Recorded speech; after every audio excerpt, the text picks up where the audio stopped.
This is the Northern Ireland Assembly Committee Room 29. This is the Northern Ireland Assembly Committee Room 29.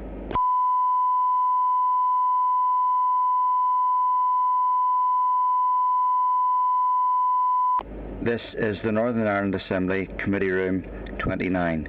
This is the Northern Ireland Assembly Committee Room 29.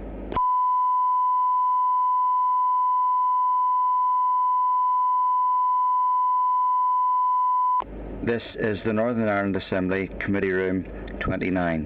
This is the Northern Ireland Assembly Committee Room 29.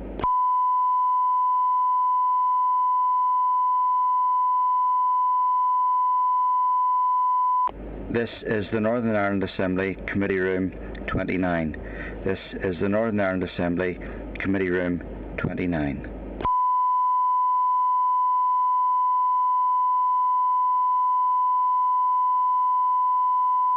This is the Northern Ireland Assembly Committee Room 29. This is the Northern Ireland Assembly Committee Room 29.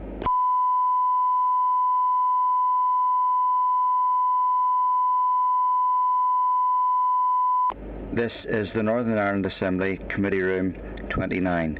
This is the Northern Ireland Assembly Committee Room 29.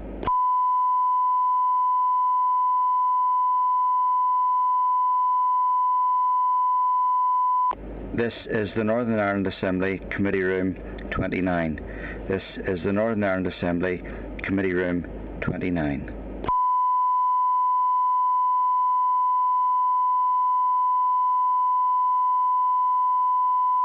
This is the Northern Ireland Assembly Committee Room 29. This is the Northern Ireland Assembly Committee Room 29.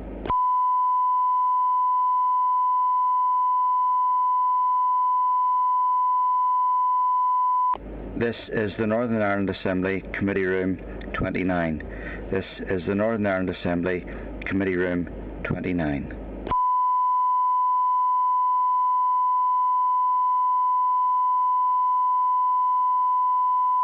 This is the Northern Ireland Assembly Committee Room 29.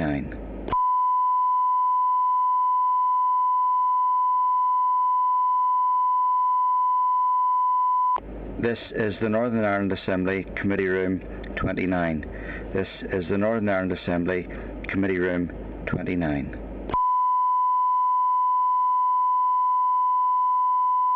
This is the Northern Ireland Assembly Committee Room 29. This is the Northern Ireland Assembly Committee Room 29. This is the Northern Ireland Assembly Committee Room 29. This is the Northern Ireland Assembly Committee Room 29. This is the Northern Ireland Assembly Committee Room 29.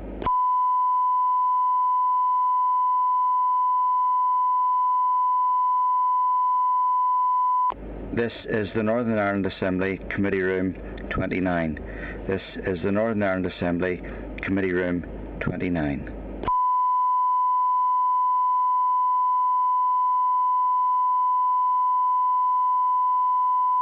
This is the Northern Ireland Assembly Committee Room 29. This is the Northern Ireland Assembly Committee Room 29.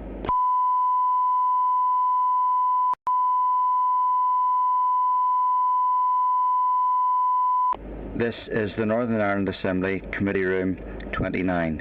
This is the Northern Ireland Assembly Committee Room 29.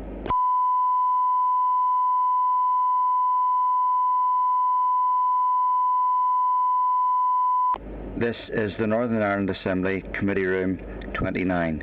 This is the Northern Ireland Assembly Committee Room 29.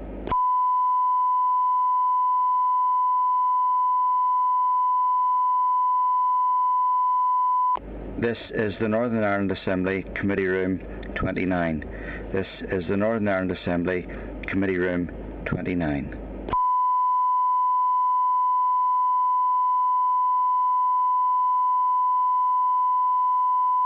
This is the Northern Ireland Assembly Committee Room 29. This is the Northern Ireland Assembly Committee Room 29.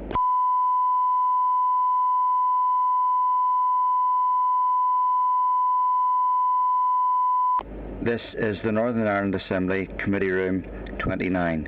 This is the Northern Ireland Assembly Committee Room 29.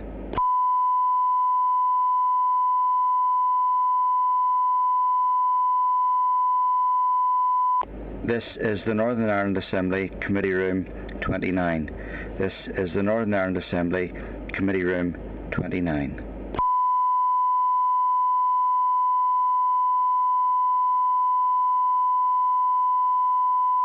This is the Northern Ireland Assembly Committee Room 29. This is the Northern Ireland Assembly Committee Room 29.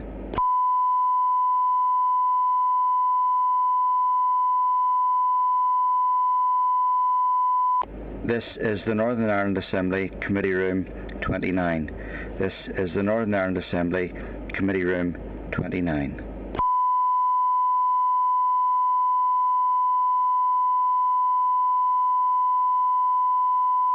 This is the Northern Ireland Assembly Committee Room 29.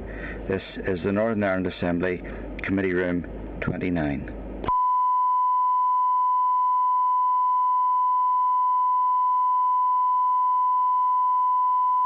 This is the Northern Ireland Assembly Committee Room 29. This is the Northern Ireland Assembly Committee Room 29.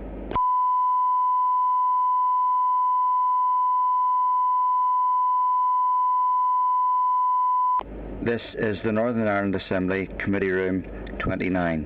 This is the Northern Ireland Assembly Committee Room 29.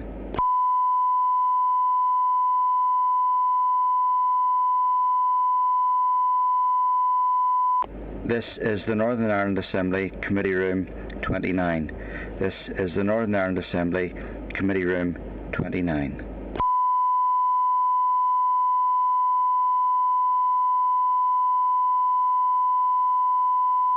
This is the Northern Ireland Assembly Committee Room 29.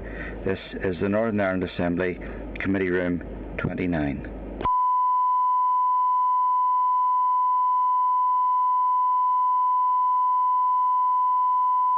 This is the Northern Ireland Assembly Committee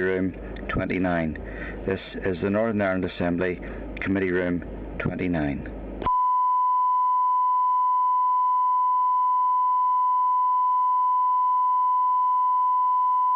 This is the Northern Ireland Assembly Committee Room 29. This is the Northern Ireland Assembly Committee Room 29.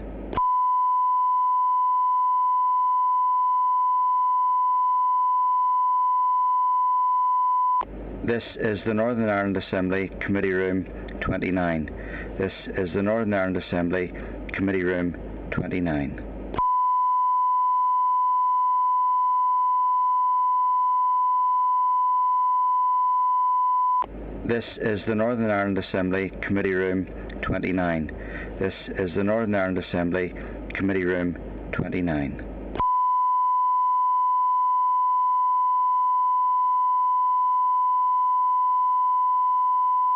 This is the Northern Ireland Assembly Committee Room 29. This is the Northern Ireland Assembly Committee Room 29.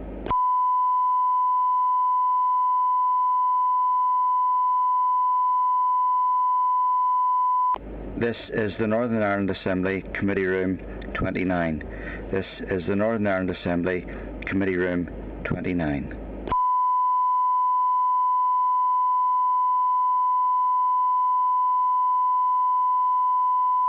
This is the Northern Ireland Assembly Committee Room 29. This is the Northern Ireland Assembly Committee Room 29.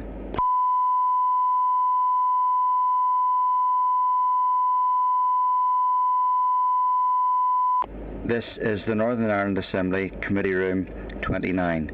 This is the Northern Ireland Assembly Committee Room 29.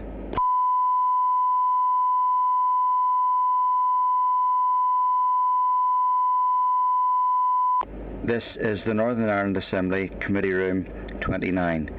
This is the Northern Ireland Assembly Committee Room 29.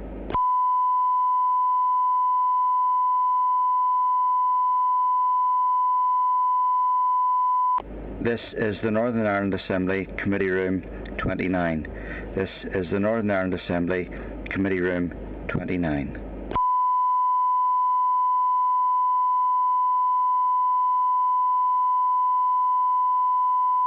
This is the Northern Ireland Assembly Committee Room 29. This is the Northern Ireland Assembly Committee Room 29.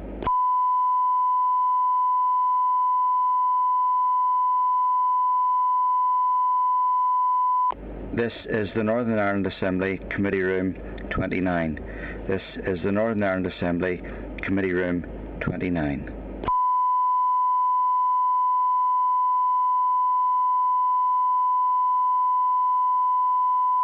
This is the Northern Ireland Assembly Committee Room 29.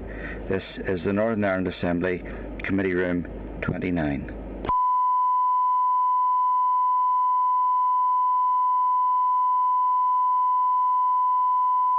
This is the Northern Ireland Assembly Committee Room 29. This is the Northern Ireland Assembly Committee Room 29.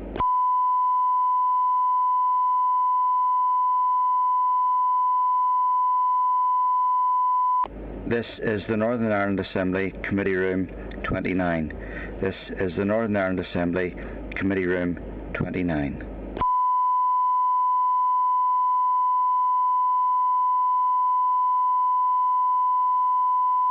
This is the Northern Ireland Assembly Committee Room 29. This is the Northern Ireland Assembly Committee Room 29.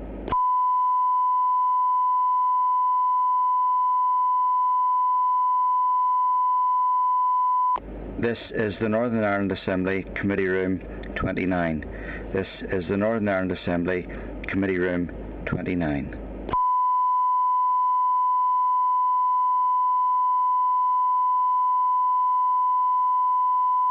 This is the Northern Ireland Assembly Committee Room 29.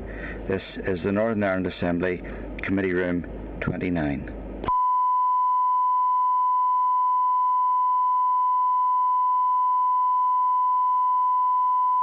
This is the Northern Ireland Assembly Committee Room 29. This is the Northern Ireland Assembly Committee Room 29.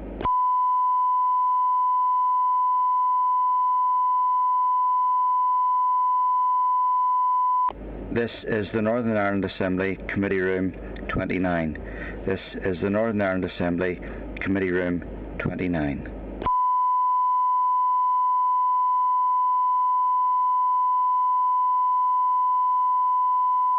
This is the Northern Ireland Assembly Committee Room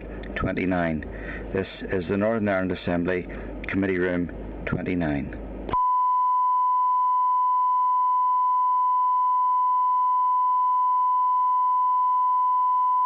This is the Northern Ireland Assembly Committee Room 29. This is the Northern Ireland Assembly Committee Room 29. This is the Northern Ireland Assembly Committee Room 29. This is the Northern Ireland Assembly Committee Room 29. This is the Northern Ireland Assembly Committee Room 29.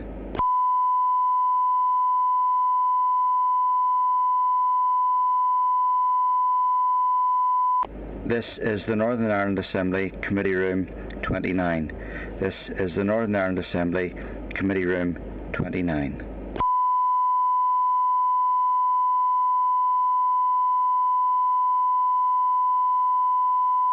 This is the Northern Ireland Assembly Committee Room 29. This is the Northern Ireland Assembly Committee Room 29.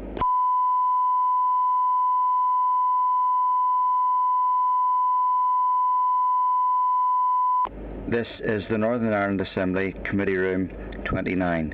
This is the Northern Ireland Assembly Committee Room 29.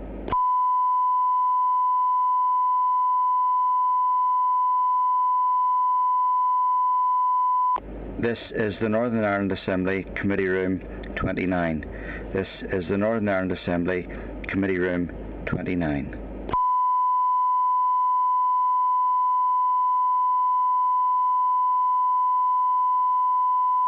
This is the Northern Ireland Assembly Committee Room 29.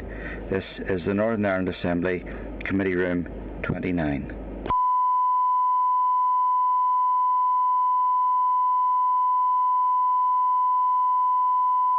This is the Northern Ireland Assembly Committee Room 29. This is the Northern Ireland Assembly Committee Room 29.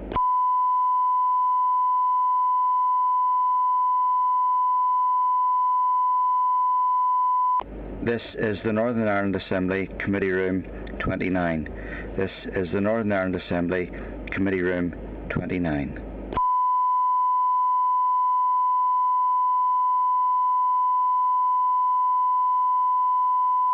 This is the Northern Ireland Assembly Committee Room 29. This is the Northern Ireland Assembly Committee Room 29.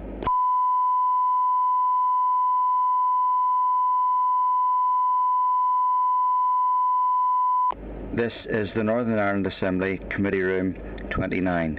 This is the Northern Ireland Assembly Committee Room 29.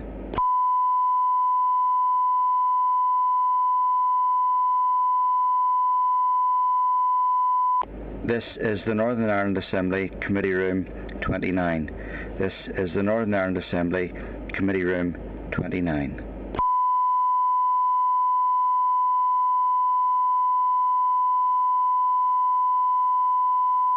This is the Northern Ireland Assembly Committee Room 29. This is the Northern Ireland Assembly Committee Room 29.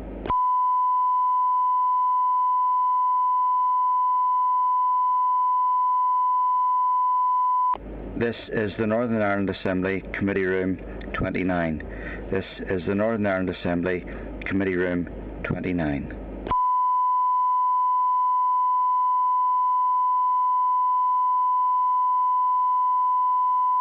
This is the Northern Ireland Assembly Committee Room 29. This is the Northern Ireland Assembly Committee Room 29.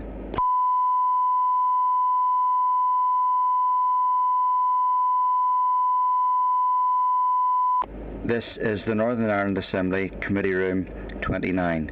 This is the Northern Ireland Assembly Committee Room 29.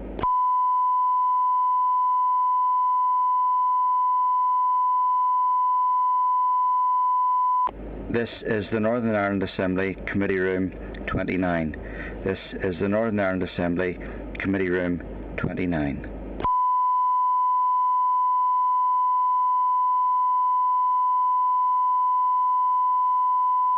This is the Northern Ireland Assembly Committee Room 29. This is the Northern Ireland Assembly Committee Room 29.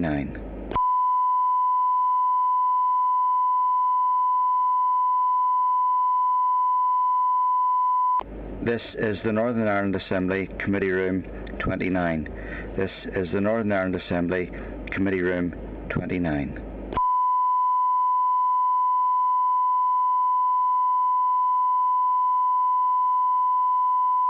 This is the Northern Ireland Assembly Committee Room 29. This is the Northern Ireland Assembly Committee Room 29.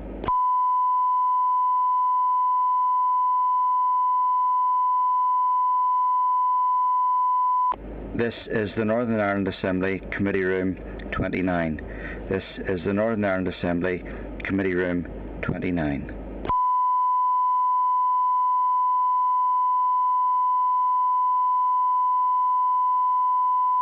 This is the Northern Ireland Assembly Committee Room 29. This is the Northern Ireland Assembly Committee Room 29.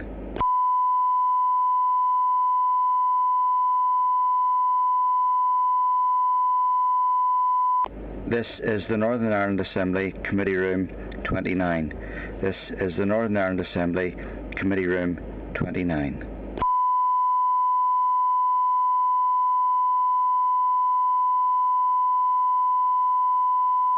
This is the Northern Ireland Assembly Committee Room 29. This is the Northern Ireland Assembly Committee Room 29.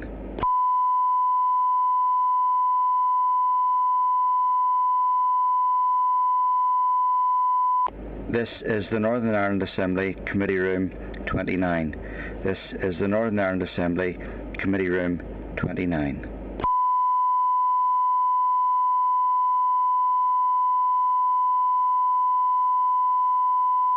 This is the Northern Ireland Assembly Committee Room 29.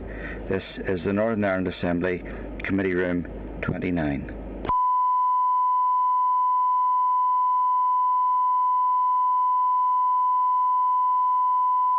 This is the Northern Ireland Assembly Committee Room 29. This is the Northern Ireland Assembly Committee Room 29.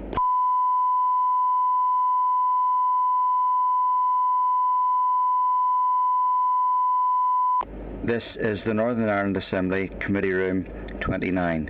This is the Northern Ireland Assembly Committee Room 29.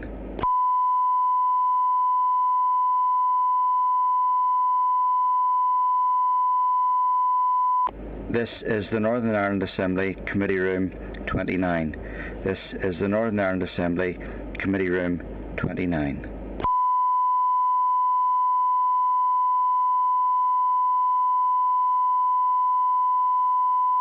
This is the Northern Ireland Assembly Committee Room 29. This is the Northern Ireland Assembly Committee Room 29.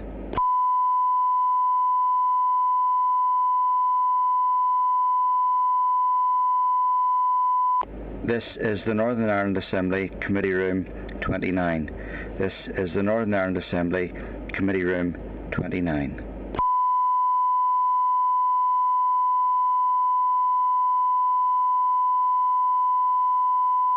This is the Northern Ireland Assembly Committee Room 29.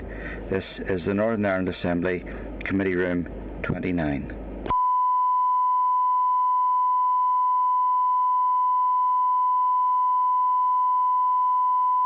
This is the Northern Ireland Assembly Committee Room 29. This is the Northern Ireland Assembly Committee Room 29.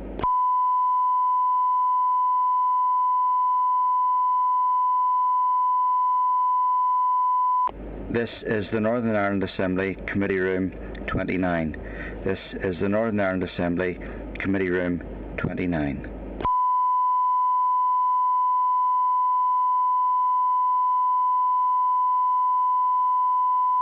This is the Northern Ireland Assembly Committee Room 29. This is the Northern Ireland Assembly Committee Room 29.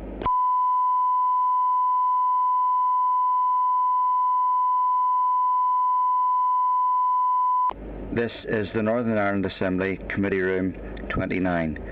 This is the Northern Ireland Assembly Committee Room 29.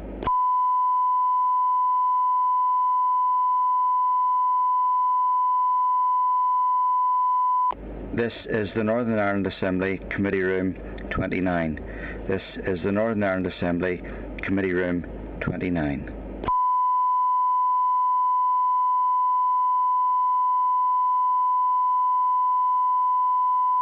This is the Northern Ireland Assembly Committee Room 29. This is the Northern Ireland Assembly Committee Room 29.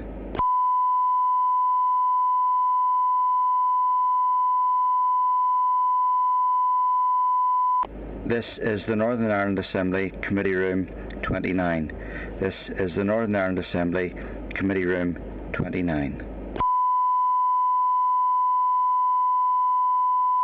This is the Northern Ireland Assembly Committee Room 29. This is the Northern Ireland Assembly Committee Room 29. This is the Northern Ireland Assembly Committee Room 29.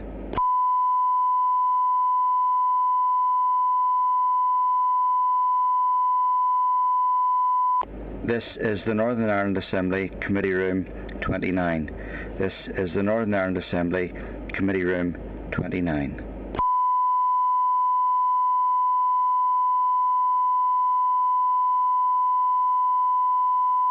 This is the Northern Ireland Assembly Committee Room 29. This is the Northern Ireland Assembly Committee Room 29.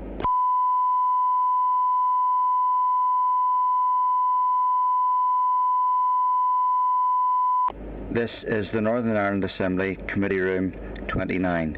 This is the Northern Ireland Assembly Committee Room 29.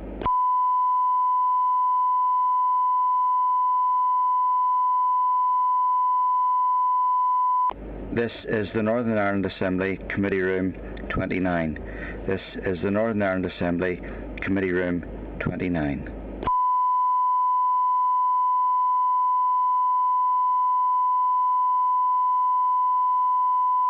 This is the Northern Ireland Assembly Committee Room 29. This is the Northern Ireland Assembly Committee Room 29.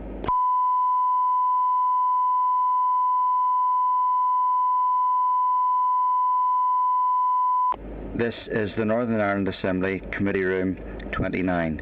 This is the Northern Ireland Assembly Committee Room 29.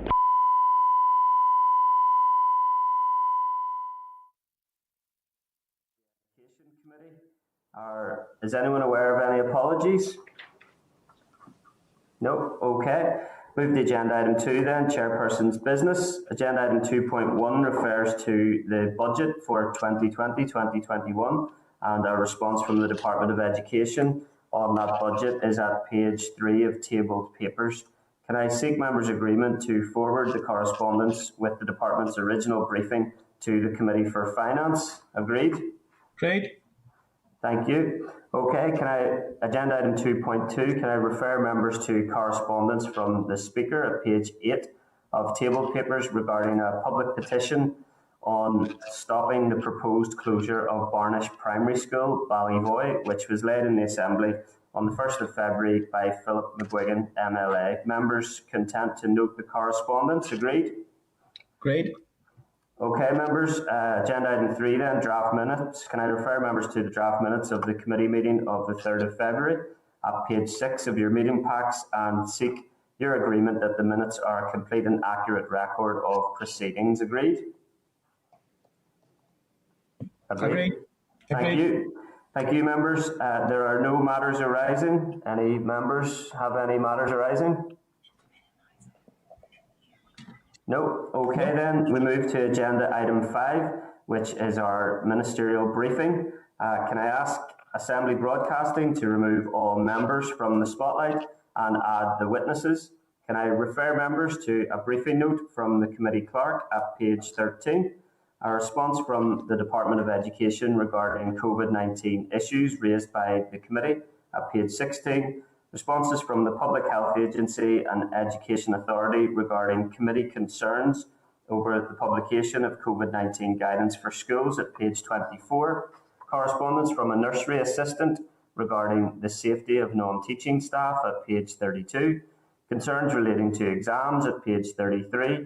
Correspondence from the Department of Education, the Children's Law Centre and a concerned individual regarding post-primary transfer at page 36.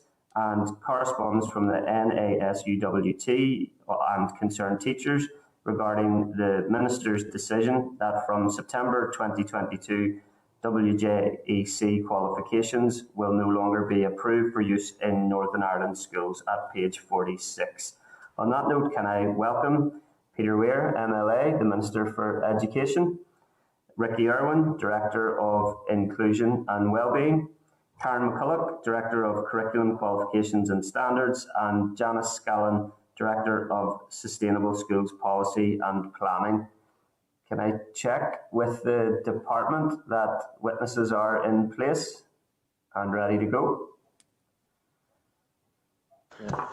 Chair, the Minister here. Certainly, Ricky and myself, we're just checking because I think from the point of view of our officials, I think we thought this particular evidence session would start at 9:30. So if you just give us a minute or two, because the two of us are checking just whether some of the other officials are here. Okay, I could probably move on to a couple of other agenda items, Minister, okay, if that buys you a short moment. Yeah, okay. Clerk, maybe we can discharge some other business to give the department some time to get the witnesses in place. Would that make sense? Yeah, we can look at the correspondence, Chair. Yeah, thanks, Clerk. Okay, so members, if I refer you to page 194 of your pack, there are 14 items of correspondence in there, and a summary note is included at pages 195 to 197. Are members content to dispose of the correspondence as per that summary? I'm going to note some exceptions now. Yeah, if you bring the exceptions forward there, Clark, then we can agree as the summary and the exceptions. Thanks. Sure.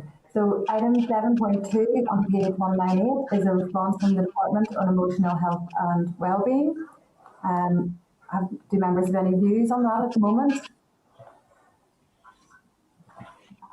Happy to note. Yeah. It's getting primacy, but I'm happy to note, yeah. Yeah, okay. We'll note that for now, and if members have any follow-up in relation to that correspondence, happy to bring that to the committee next week, members. Agreed? Great. Thank you.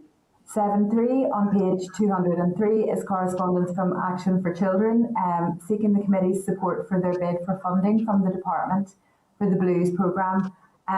Members may wish to note this as Action for Children will be briefing the committee on Blues programme at its meeting next week. So maybe just bring that forward next week, sure? Yeah, members content to note that and consider action at next week's meeting further to the briefing. Agreed? Yes, please, Chair. Thank you. Item 7.4 on page 208 is a response from CCEA about its Relationship and Sexuality, RSE Hub. Are you content to note and forward that response to the Belfast Youth Forum for information? Yeah, Clark, if I could propose it, we forward it to the Belfast Youth Forum, who conducted constructive work in relation to relationships and sexuality education, and seek their response and whether they would like us to raise any further questions with the department in relation to this. Members agreed? Great. Thank you. Sure. Item 7.5 on page 225 is correspondence from Fermanagh and Omagh District Council seeking the committee's support in the introduction of a process to record instances of seclusion and restraint to ensure that accurate data is available about that. Members will be aware that on the 24th of February, they are having 2 evidence sessions about seclusion and restraint and the link up with the UNCRC in respect of those rights. So members, are you content to forward this time being to the department and ask what consideration it has given to this proposal? Yeah, members, if I could just add to that as well, it's my understanding that the Department of Education has established a working group to update guidance in relation to seclusion and restraint. So if we could forward this correspondence and seeking an update in relation to that matter, and advise Fermanagh and Omagh District Council that we have taken that action and that we are taking evidence on this matter in coming weeks. And if you're content also, we could advise them that it's my intention to bring a draft motion on this matter to the committee for its consideration. Would members be content with that response? Absolutely, Chair. Yep.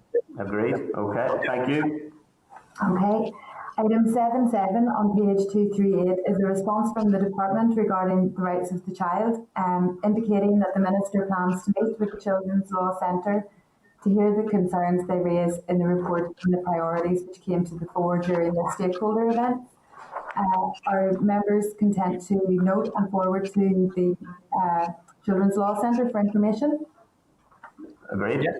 Content. Agreed. Yeah, I think that's constructive to hear that the Minister or the department are meeting with Children's Law Centre. I think they've made some really constructive evidence-based, rights-based contributions throughout the pandemic, so that's encouraging, members. Thanks, Clark. Okay. Item 7.8 on 242 is a response from the Education Authority providing figures relating to the number of referrals to the Statutory Assessment Panel, completed SEN statutory statements and open cases. The authority indicates that a comprehensive review of the Education Psychology Service is being planned as part of the SEN Strategic Development Programme. So do members have views on handling this? Clark, can I check when the Education Authority is next at the committee to provide us with an update on the numerous reviews into its operations that are underway? Let me check that one and come back to you, perhaps in forward work plan. Is that okay? That's fine, but they are scheduled to come to the committee in the forward work programme. That's right, isn't it? Yeah. Yeah. Okay. So are members content to note that correspondence and consider questions coming from it for when the Education Authority are next at the committee? Yeah, yes, please. It's something that we talked about actually with regard to not just the 2 districts, but what they're doing at the moment, because we know what the issues are. I think that's a good point to make. Okay. Item 7.9 on page 250 is correspondence from the Committee for Health, seeking information on what engagement the committee has had with the department in regard to research on post-primary school experiences of 16 to 21-year-olds who are lesbian, gay, bisexual and transsexual, which were published by the department in September 2017. Are members content to write to the department seeking information on the actions they have taken to support LGBT people following the publication of this report? Yeah. Great, members, yeah. Yep. Great, thank you. Item 710 on page 251 is correspondence from the Committee for Health again, asking that the committee bring to the attention of the Education Authority concerns regarding conversion therapy and a related social media post by a member of the board of the authority. Are members content to bring that to the attention of the authority? Content. Yeah, agreed. Okay, thank you. 711 on page 253 is correspondence from an individual seeking the committee's support to investigate the possibility of the department using a paperless system when issuing teachers' salary and pension dockets. Are members content to note that and write to the department asking what consideration it has given to this proposal? Agreed. Yep. Agreed. Thank you. Item 712 on page 254 is the Invest NI Investing Activity Report for the department for January 2021. Item 713 on page 266 is correspondence raising concerns about internet and technology poverty and how this impacts the education of children and young people. Are members content to ask the department for an update on what it's doing to combat issues relating to internet and technology poverty? Agreed. Absolutely. Yep. Okay. And finally, item 715 on page 283 is a report from CCMS on nursery education. Members, Yeah. Members content to review that report and bring any further actions at a future committee? Absolutely. Agreed, thank you. Thank you, members. Okay, thank you, Clark, for that. Shall we move to forward work programme as well? And I'll just ask the Department of Education to feel free to give us some notice as to when they're in place. But I heard the Minister say that they had been working to a 9:30 timescale. So, Clark, will we move to forward work programme and agree that as well? Sure. The forward work programme is at page 317 of members' packs. Everybody has that in front of them. Okay, members, can I seek your comment and endorsement of the forward work programme? As the clerk had mentioned, next week we're scheduled to hear from Action for Children in relation to the Blues programme and the Emotional Health and Wellbeing Framework, and the Department of Education on the Curriculum Sports programme, as well as Healthy Kids oral briefing. Again, looking at our focus on physical and mental health and wellbeing at this time. And then Wednesday, the 24th of February, we're scheduled to hear from Parent Action on Restraint and Seclusion, and from the Department of Education on Restraint and Seclusion, an issue that we've been working on for some time. The rest of the forward work programme is set out there. Clark, I know that we'd mentioned previously we were hoping to include the voices of children and young people on Wednesday, the 10th of March. So if members have particular organisations that they think would be good to invite to that session, the Northern Ireland Youth Forum, the Secondary Students Union Northern Ireland come to mind. I think people had mentioned Pure Mental as well. Robbie, you want to come in there? Yeah. Pure Mental NI, and then there's another group of young people doing fantastic work down about the Weir and the borders called Crisis Cafe. Okay. Absolutely fantastic. Sorry, I didn't catch that, Robbie. What are they called again? Somebody hasn't got their mics muted and getting a lot of feedback here. Crisis Cafe. Crisis Cafe, thank you. Okay, and I think the Youth Work Alliance have suggested some youth bodies that we might want to contact as well. So if anyone has any other suggestions, let us know. And as Robbie says there, folks, if you try and mute yourself when you're not speaking, it might help with background noise. Chair, can I just, on one of those items in the forward work plan, just an update from my perspective on the business committee. There are, I think there's 3 all-party motions which are signed at the moment, and the business committee is looking in the incoming weeks, perhaps, of facilitating some of those all-party motions or committee motions. And given that we have one on control and restraint, certainly I would hope that the timing of the 24th of February and subsequently a number of weeks after that, we may be able to get it into plenary. That'd be great, Robbie. My thinking was if we needed to change that all-party motion into an education committee motion in order to get it on the order paper, that might be something members would consider. But if we're able to return to private members' business, then there may be two different ways to get it on the order paper. As you say, our evidence session is 24th of February, so sometime after that would be timely. Appreciate your business committee advice to the education committee. We'll appoint you our business committee special advisor, Robbie. Thank you. That's an interesting. And I think there's a couple of other issues there. We might look at RSE being one of them potentially. If members have other ideas for education committee motions, they can let us know. But are members otherwise content to endorse the forward work programme as it is there, notwithstanding any further suggestions or amendments down the line? Agreed? Yes, sir. Okay, thank you. I'll leave any other business to the end of the meeting in case members wish to raise any items further to our evidence sessions. Okay, Clark, do we have the department with us? The department are in the audience. No, they have just moved to the spotlight, so I think we have everyone now. Okay, I'll move us back to agenda item 5 then, members, which is our ministerial briefing.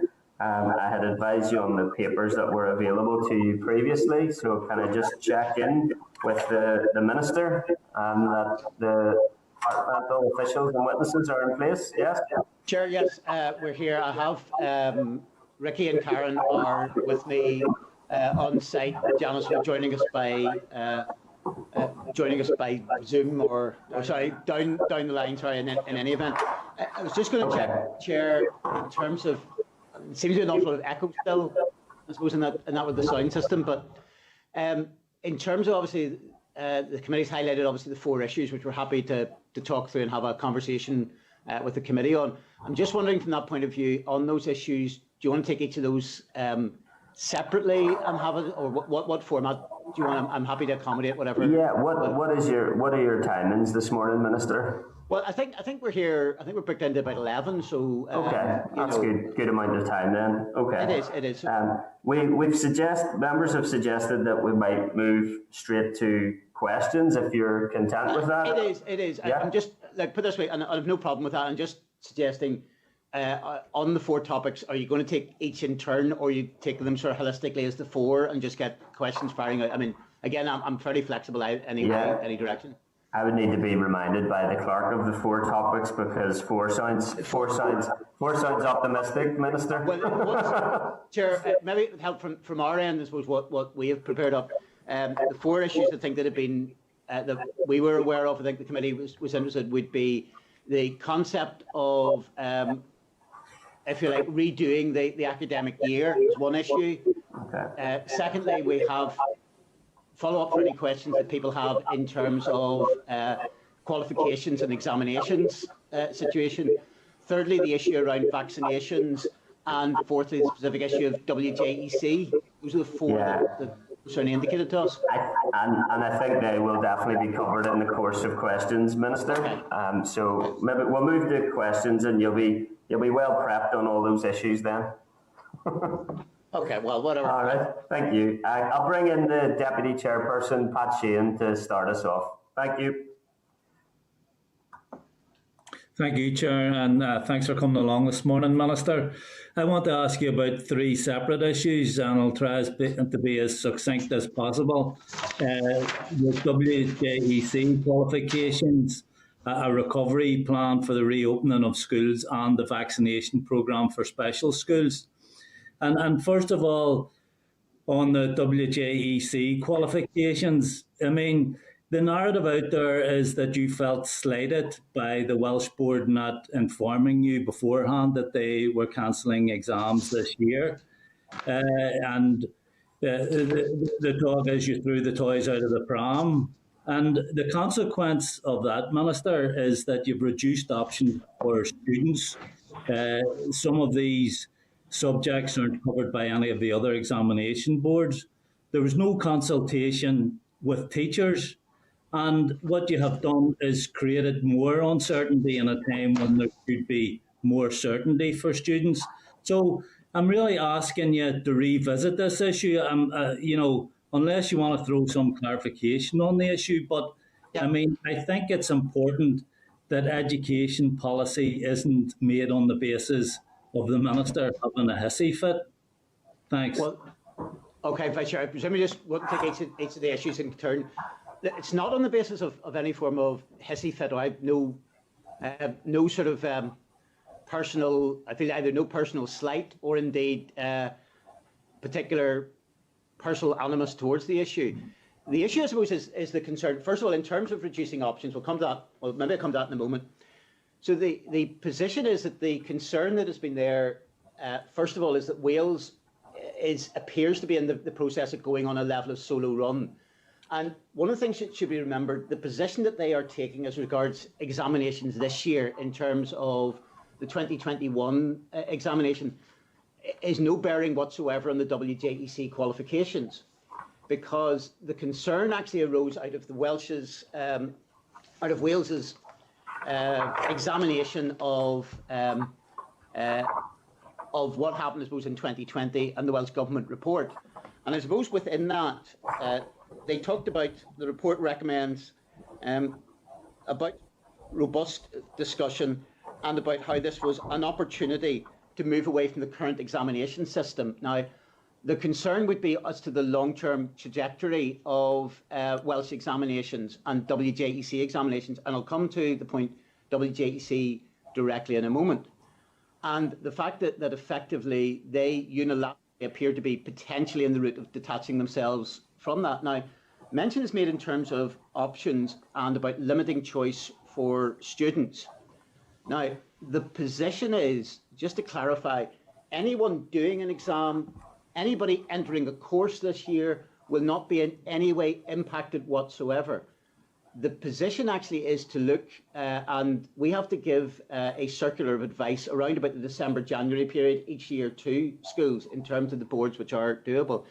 There was decision taken a number of years ago that WJEC as regards GCSEs was not to be something which was to be adopted in Northern Ireland. So there is a level of precedence within that.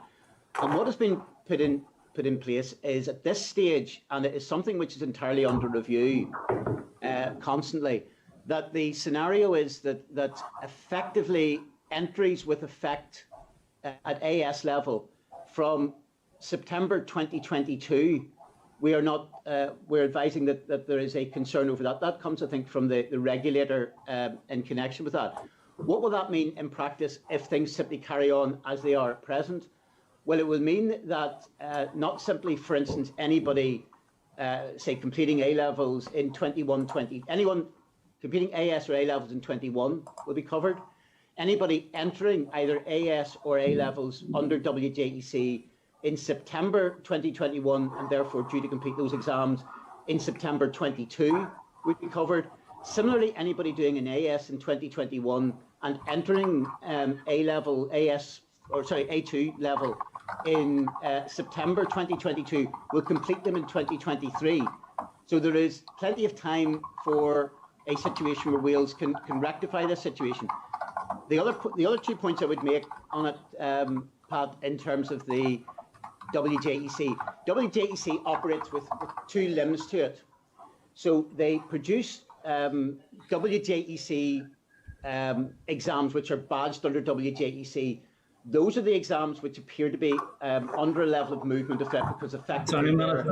Sorry, Minister, could I apologise for interrupting you. You'll appreciate we only have a limited amount sorry, of time. I want to make this point on any of the examinations that the courses in relation to it. There's at least 3 examination boards doing it.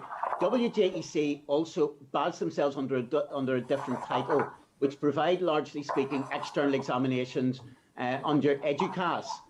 They are effectively Welsh examinations put through that route, and there is no particular bar on any of those moving forward on that basis. And as I indicated, because this is something which would not take effect for actually another 19 months, I think, before that would due to take effect on it, if there is an opportunity where there is clarity from Wales where they can show that they are still going to be compatible with the wider national picture as regards examinations, there is still the opportunity for reinstatement on that basis. But we need to be assured of the quality of the exam process that we have for students in Northern Ireland. Okay, well, thanks for that. I mean, it doesn't really answer the issues that I raised with you. And I would ask you to consult with teachers around this issue and to revisit it. But I want to move on to the issue of a recovery programme when schools reopen. And I want to acknowledge the fact that you did set up the Engage programme and other programmes as well, albeit it had fairly limited budget and to some extent was only scratching the surface of the problems. But you'll be aware that Professor Siobhan O'Neill was in with the committee last week, and she agreed with the view that there's a tsunami coming at us in terms of well-being and emotional problems among our children and young people.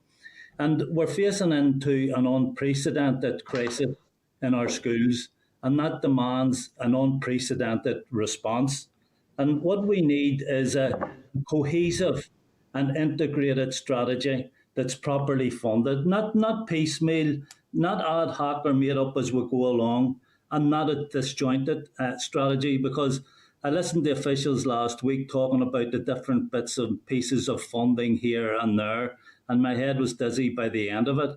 We need a proper integrated strategy, and the person responsible for that is you, Minister. And I want you to tell us here today what your plans are for reopening schools and recovery and dealing with the emotional and well-being issues, as well as kids who are falling behind in their learning. And often those two groups are cross-cutting. Thanks.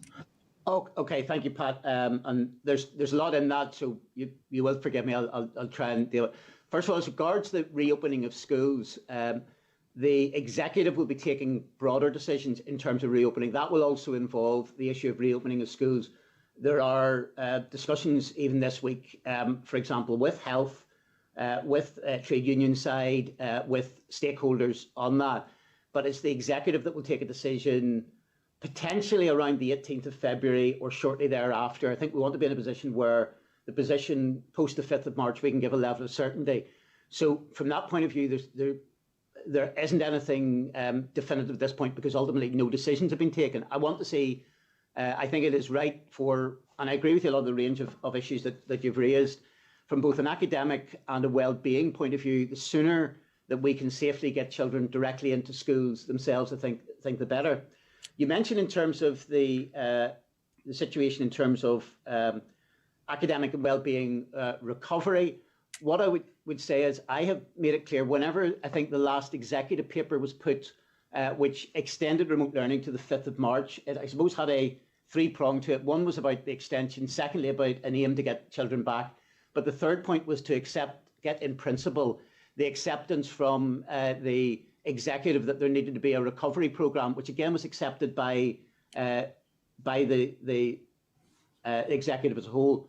From a financial point of view, what would that need to cover? It particularly would need to cover an academic level of recovery. That is both in terms of a rollout similar to Engage, which I think where it was able to be put in place has been successful. I think the one problem Engage ran into was probably during this term because a lot of schools had, if you like, had worked out their strategy on the basis of direct face-to-face teaching in terms of Engage, and some of that has been clearly disrupted by the events of the last month or so. It will need to involve a level of recovery during the summer through financially supported voluntary work through schools and other organisations doing that.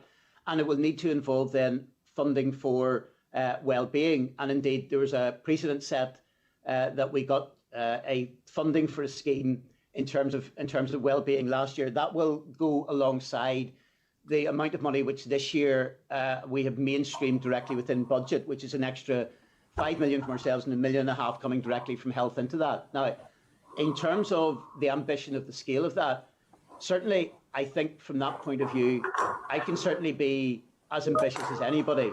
Realistically, the funding for that is likely to come through the COVID money for 21-22 in terms of as a broad recovery programme, because as your colleague, the Finance Minister, will explain, at the moment we're pretty much in the position where across the board there's flatline budgets. Now, if the education budget is increased significantly, I can increase a lot of those programmes significantly, but I cannot get money which isn't there on that basis. But I will be putting into the executive a paper dealing with that both academic and wellbeing recovery bit, and looking for a package that would be funded specifically out of the COVID money. Okay, notwithstanding Minister. Minister and Deputy Chair, just need to cut across you that we're out of time there. Pat, can you make a very concise closing comment? Yep. With one final point, and I'll forgo my final question. Thank you. And I understand the financial position. Minister is disappointed we're facing into more Tory austerity, but an integrated strategy is going to have to deal with other issues apart from finance. You know, in West Belfast, the West Belfast Partnership carries out excellent work outside of the normal school setting, and you need to also utilise the community and voluntary sector and sporting organisations so that we have a cohesive, integrated strategy that deals with academic issues as well as well-being and psychological problems as well. Thanks, Pat. Okay, and Minister, yeah, I'm sure you'll have opportunity to draw a wee bit more on some of the other questions. Can I bring in Robin Newton, MLA? Thanks, Pat. Robin, I think you might need to unmute there. Sorry.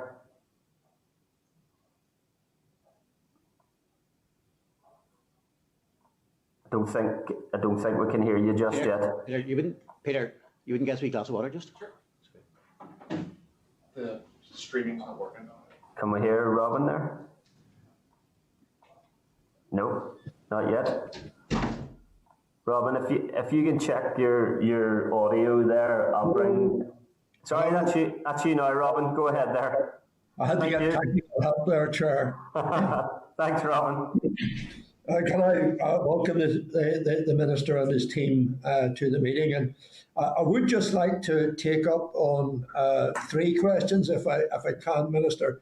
First of all, just to continue the concept of the academic year and a bit further around that. And I know the budget has been mentioned, and the Deputy Chair referred to the involvement of a number of other organisations. And I think it's an area agreement with. But in developing the concept, Minister, obviously you've mentioned the Finance Minister, but obviously the Health Minister and the Communities Minister also need to be on board as this programme might be developed and rolled out.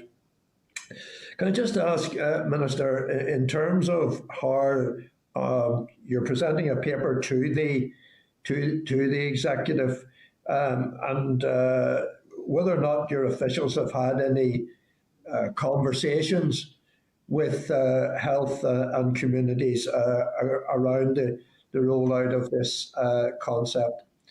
Do you want to deal with that one and then maybe take the other two? Yeah, well, just briefly, I think there will be a need for a range of organisations to step up. I suppose the point I was making very specifically as regards recovery. Sorry, if you just give me a second here. As regards recovery, particularly, I suppose, if we're looking at some of the summer side of things on it, there is a clear role where, and we did use last year, I think roughly about 50 schools volunteered and were then funded to provide academic summer activities. I think if we're to reach out the maximum amount of that, I think we'd be looking to organisations beyond simply schools. In addition to that, I think there is clearly a role for health and communities on what way they can also support young people. So we'll have that conversation both at officials level and also within the executive. Could I just ask, Chair, in terms of to roll a programme like this out across Northern Ireland is ambitious, and it may well be, Chair, that parts of Northern Ireland may pick it up and be extremely enthusiastic and an excellent delivery, and other areas where it may fall with not such enthusiasm, Minister. So some students, pupils may benefit, other students, pupils may be left behind in that situation. Well, no, what I would say is no, I don't think, Robin, that will be the case. Look, there are specific interventions which would be short-term during the summer. And the aim, I suppose, is, first of all, to seek as part of that schools that would volunteer to do some stuff over the summer by way of intervention. But the idea is, I think, we want to look and see whether that shouldn't necessarily be confined to schools. It would be an academic catch-up, a teaching catch-up on that basis. There's others that contribute in that side of things. The principal academic catch-up would be probably something similar to where we've had with Engage. There would be a need to roll that out during the full financial year on that basis. So the driver for that and the provider of that would largely be schools, particularly drawing, I think, giving opportunities in terms of that additional teaching that can be provided for particularly schools, as they have done under Engage, being able to bring in, for instance, a range of substitute teachers. So that, I mean, while there would be opportunities, I'm sure schools could look at if some of their staff wanted to do overtime or whatever. I'm conscious of the fact that there has been a very both a tough time for teachers and will be an ongoing tough time. So the more, if I could use a football analogy, the more fresh legs we can bring onto the pitch, I think the better on that side of things. Because that any form of sort of renewed Engage programme and albeit whatever way supplemented would be brought in, that would then be that there would be a level of funding that would be available to every school, with particular higher levels of funding available on the basis both of size, but particularly the higher levels of funding on the basis of where there's greater levels of social deprivation. Because I think, again, while it's not an absolute, I think the concern would be those who are most socially deprived from an educational point of view would probably have suffered the most during COVID. Okay, well, that certainly is a concept I think certainly I could buy into, Chair. I wonder, could you perhaps update the committee on the vaccination programme, and particularly with it's around the special needs schools? Well, look, what I'll do is I'll briefly outline, maybe bring in Ricky, who's been dealing directly with this. Obviously, the position it still remains my position. I want to see prioritisation for teachers, but very specifically for special schools. Concerns obviously were raised by the Department of Health that they want to ensure that whatever programme is there in general, that it is something that very strictly follows the JCVI JCVI. I always try to make sure I get the initials the right way around. And so the idea of something that simply rolled out to everyone was something that Health was resistant to. The executive took a view that they wanted to have a consensus. So what Health have offered, and we've seen this at least as the first cohort then, is I think targeting a range of, first of all, that there would be a range of children where there needed to be interventions with them, and therefore a range of staff arising out of that. But in terms of the up-to-date position, I'll maybe hand over to Ricky just to outline where we are with that. Thanks, Minister. So the staff that would receive the vaccine would be those who are directly involved in the care of children and young people with the most complex healthcare needs, and who are deemed clinically vulnerable to the severe effects of COVID. So it would be those who work in close proximity for prolonged periods of time, providing a range of interventions, which would include personal and intimate care, 16 limited, and evasive procedures. So we have a list of those clinical procedures that those staff would be involved in. It's not an exhaustive list. The current position is that community paediatrics are identifying extremely vulnerable children. That list will be finalised by the Public Health Agency and then shared with the Education Authority. And from that, the schools will be identified, and therefore the staff who support those children will be identified. So I have a further meeting with the Deputy Chief Medical Officers this afternoon to get an update on where they've got to with that process. That is, at this point, a health-led process.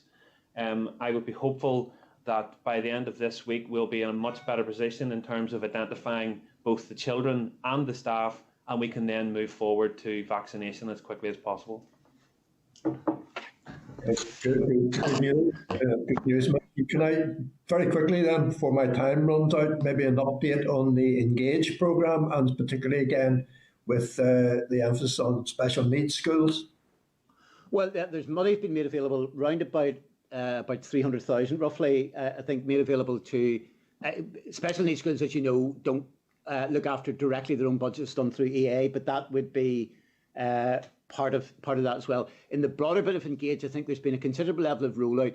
As I indicated, I think one of the problems, though, has been that this term a number of schools had particular plans worked out for the January onwards period, some of which have not been in a position entirely to be delivered, which, apart from else, is an added reason why there needs to be sort of a furthering of the programme. I think sort of during the financial year of 21-22, and broadly drawing distinction between that and the school year. So we actually would be looking to do stuff over the summer. And indeed, in terms of any, again, because while I think the intention was always that EA would develop separately, I think that whenever further proposals are brought to the executive for that 21-22, there'll be direct sort of upfront commitment on that within that paper to special schools directly as well, while appreciating that for most SEN children are actually within mainstream schools in terms of the help that they're getting. And yeah, and just to add to that, the special school programme itself has not yet started. We are subject to final business case approval. It is at an advanced stage. As the Minister said, the funding has been secured, so we hope to be moving forward with that as soon as possible.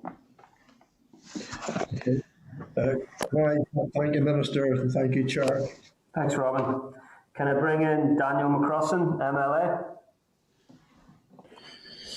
Good morning, everybody. Thank you, Chair. Minister, an increasing number of people are writing to my office each and every day, and indeed this committee has received letters as well, asking why the Department and CCEA did not have a ready-made contingency plan for the cancellation of exams in 2021. It was clear from last year that such an eventuality was a distinct possibility and that the ramifications would be massive.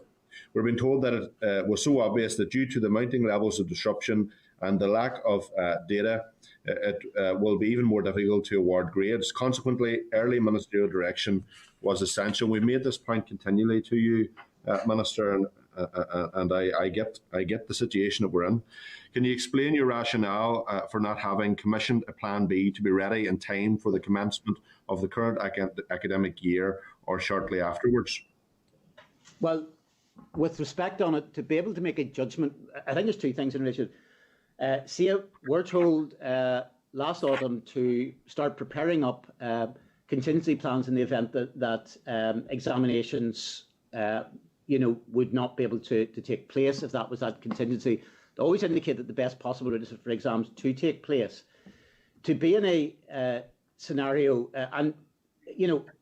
with respect in terms of the level of work that is required in this, the level of the fact that even in terms of some of the stuff, there is a range of legal problems which always need to be overcome. This is not something which you write on the back of a cigarette packet or indeed produce on a one-sided A4. There's an awful lot of work within that. So they were, from a contingency point of view, from last autumn, they've been working on that. That was ready to roll whenever the position was indicated, and that's why the detail was able to be revealed in January for this June in connection with it. We see in other jurisdictions, Wales is still trying to sort out where it is. Scotland, I think, is still working on stuff. England, I think, is still at consultation. I think, as far as I'm aware, I think probably the Republic of Ireland is still on the position, the page where I think they're still doing exams, but it could be corrected. And I think that's the case as well. So we've moved, I think, quicker than any jurisdiction in relation to that on it, Justin, but it does require a considerable amount of work.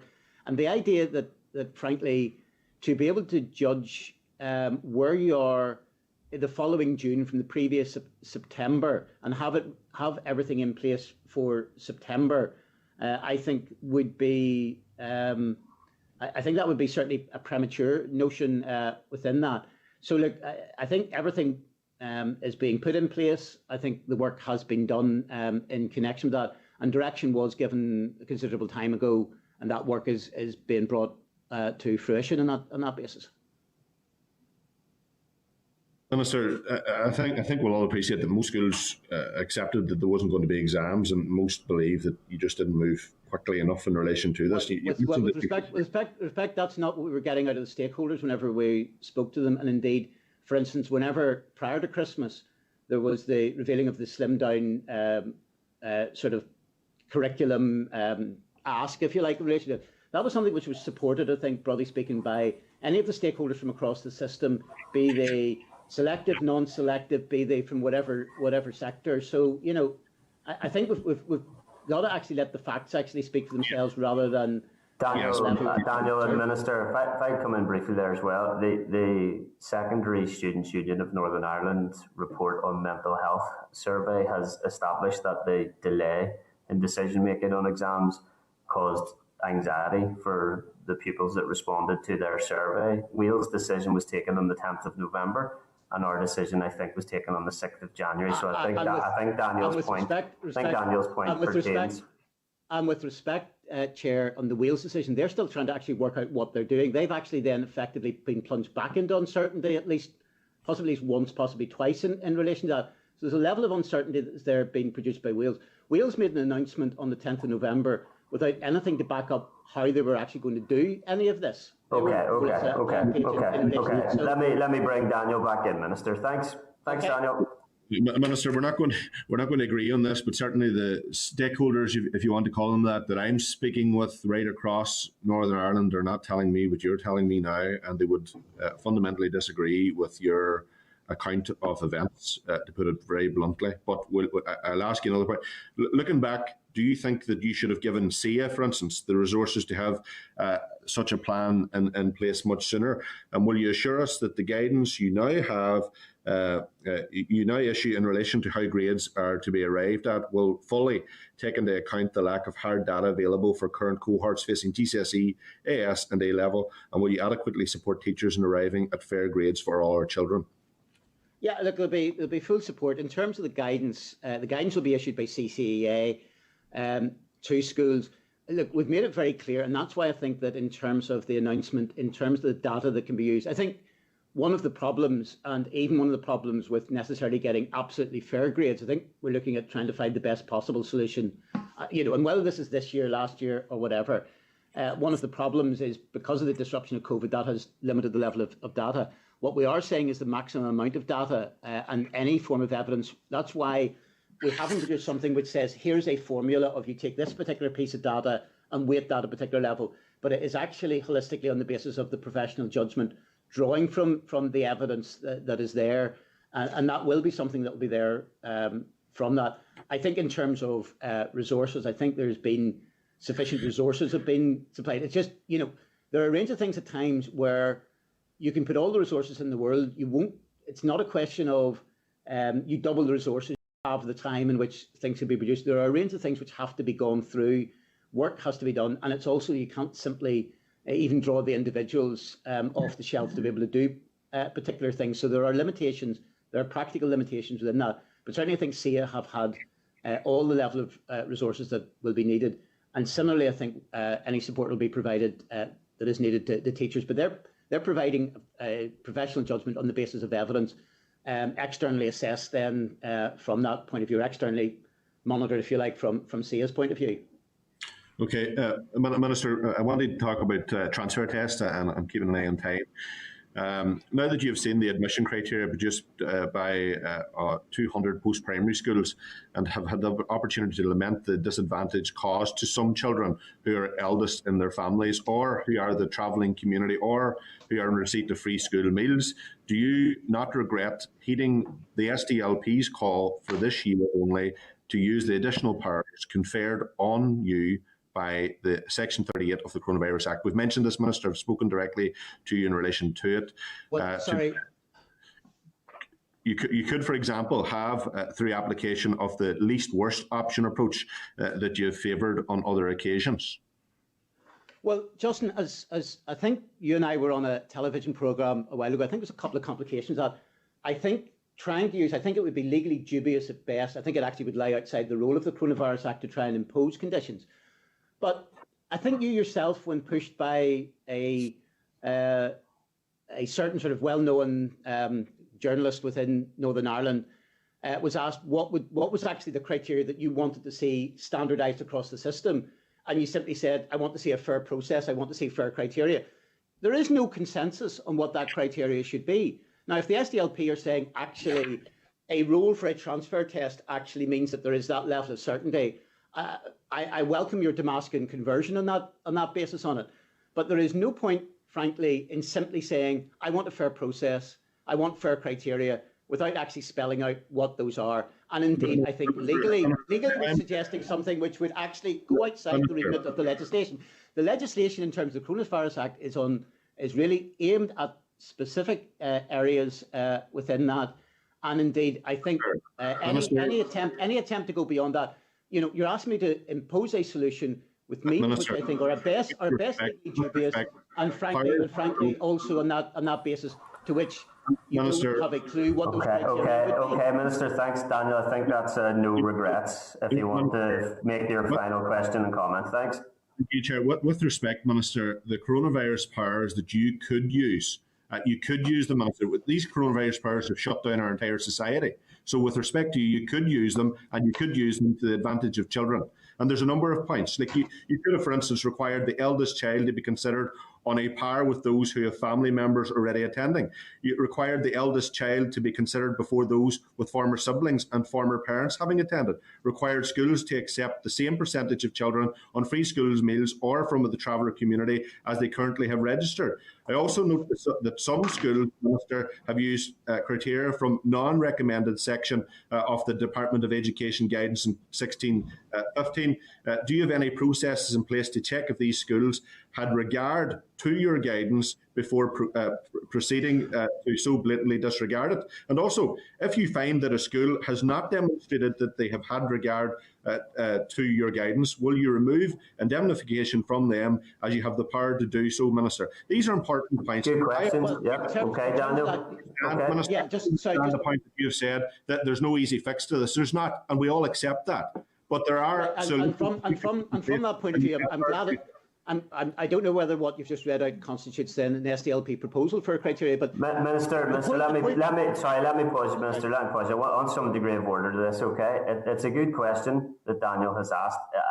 Daniel, if I'm not wrong, in summary, you're asking, does the Minister not regret directing the use of Department of Education recommended criteria and to try to prevent the use of non-recommended Department of Education criteria, the like of which is being seen in a number of schools. So it's not about SDLP, Minister. Okay. It's about the criteria. Do you regret not directing that criteria?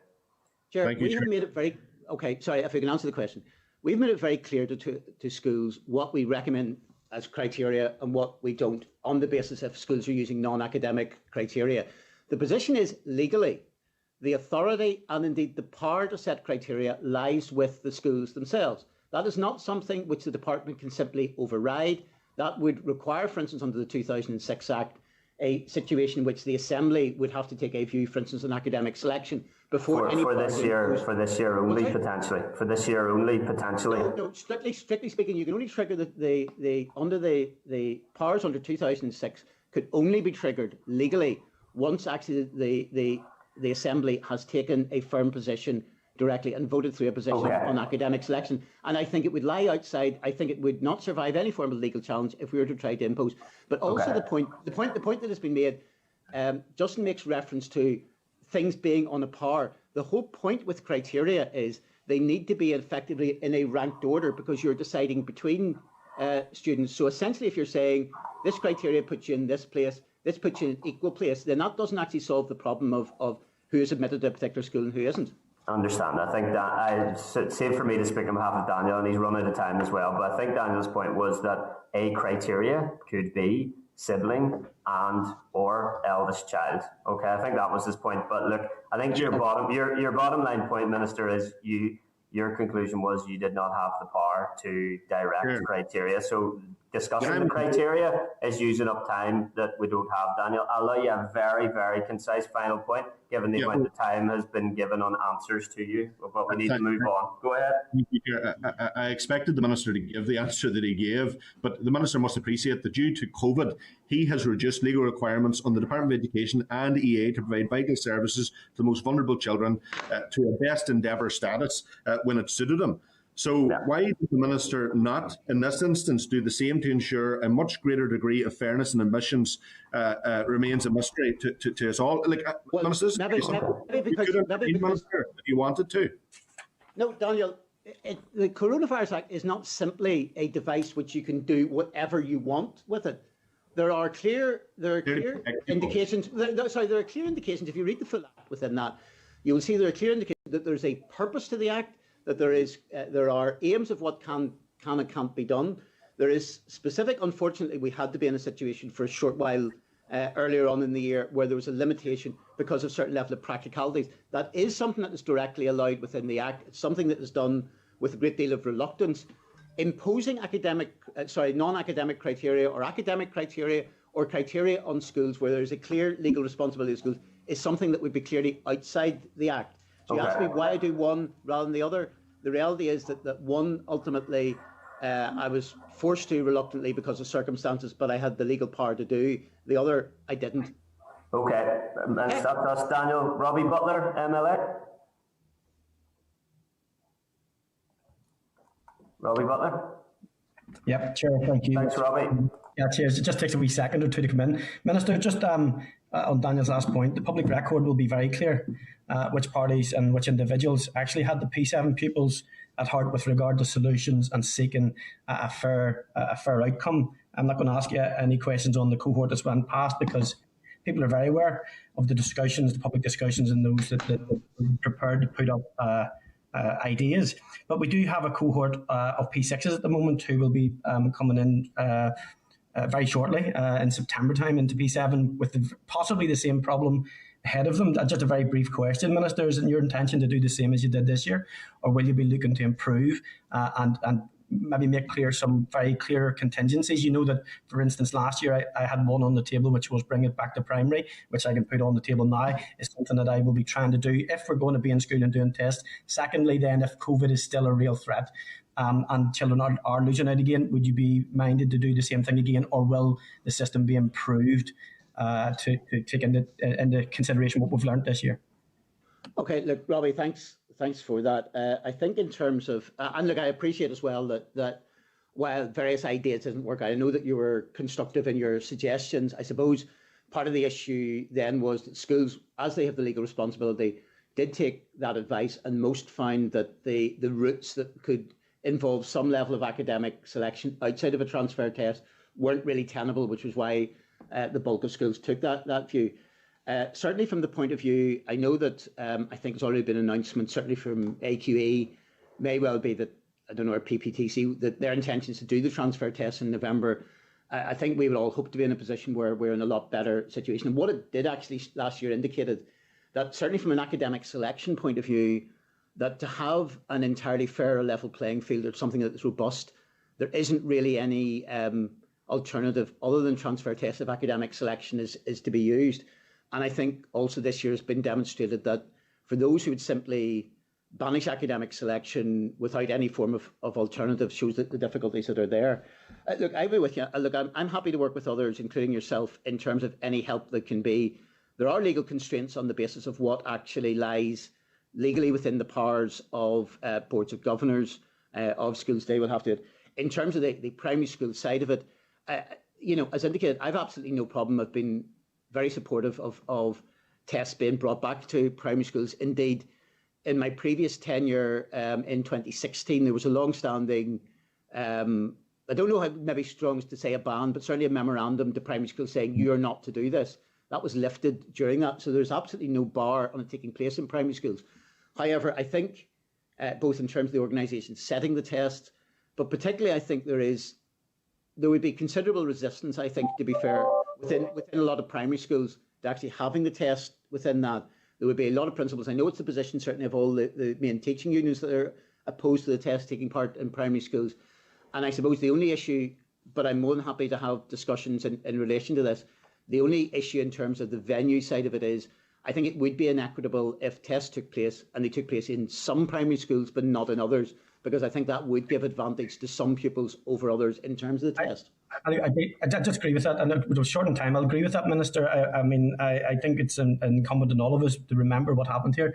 There'll be about 23,000 children transfer. 16,000 of them had entered into AQ and GL. So what we did was we affected those who had in good conscience and entered into a competition, and we didn't let them see it out. So the same, probably the numbers stack up somewhere similar every year. I think we have to exhaust ourselves in doing the best for those children who choose to do that with their parents. And I do agree, yes, primary schools, I know some of them are my friends. I'm on the board of governors myself at a school. I need to be careful. But this is about the children. This isn't about the school. It's not about an ideology. It's about those pupils having a fair crack at the whip.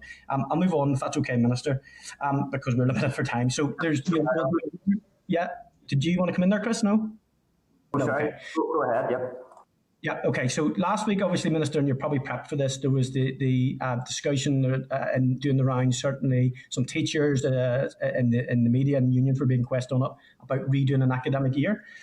Then this week, the Tsar in England has talked about, summer schools and that type of stuff. There's a fantastic article from the Evidence for Learning, and what it talks about is all of the children that have been impacted will have raised anxiety levels, may have been exposed to trauma, and certainly many have experienced bereavement. So we come into COVID with, in Northern Ireland particularly, with very poor rates of mental ill health, emotional well-being, and those type of things, which have obviously been exacerbated through COVID. So in terms of any recovery and age plus, what level of scope are you going to give to ensuring that we put the children in the space and the environment to learn? Because an anxious child doesn't learn well. A child who has been exposed to trauma or bereavement doesn't learn well. What are we going to do to ensure that our children are in that space to learn the best that they can?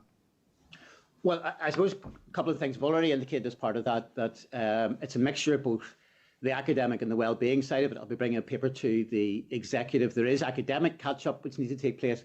That, I think, means thinking, and we did some of this last year, thinking imaginatively also about what on a voluntary basis can be done over the summer. But also then tied in with that then is additional support in terms of well-being. That additional money would need to be I think funded directly through the COVID side of it. I think both those elements of it, but also the fact that despite budget pressures, we'll be maintaining at least as well, additionally, the baseline element of things, of the money that was able to be increased this year. So it wasn't, I suppose, prior to 2020 that there was no support in terms of mental health and well-being, but actually as a result of the bidding that we made at the budgetary process this time last year, we've effectively, and with additional help from health, been able to put in effectively $6.5 million into budget. That is being baselined and mainstreamed within that.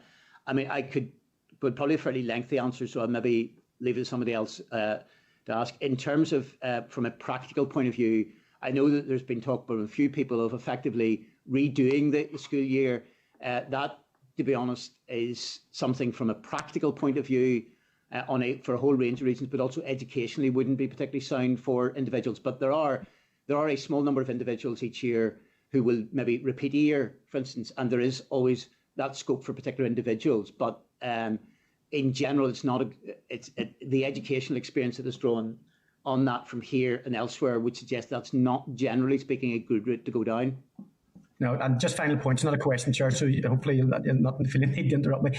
Next week we will be having a session in the Blues programme. There already, as you've said, there already some investment into emotional well-being and mental health. Obviously, you're going to extend that. I would ask you to extend it more, and then any future monitoring rounds, specifically in and around maybe the community and voluntary sector, and mobilising them, not putting the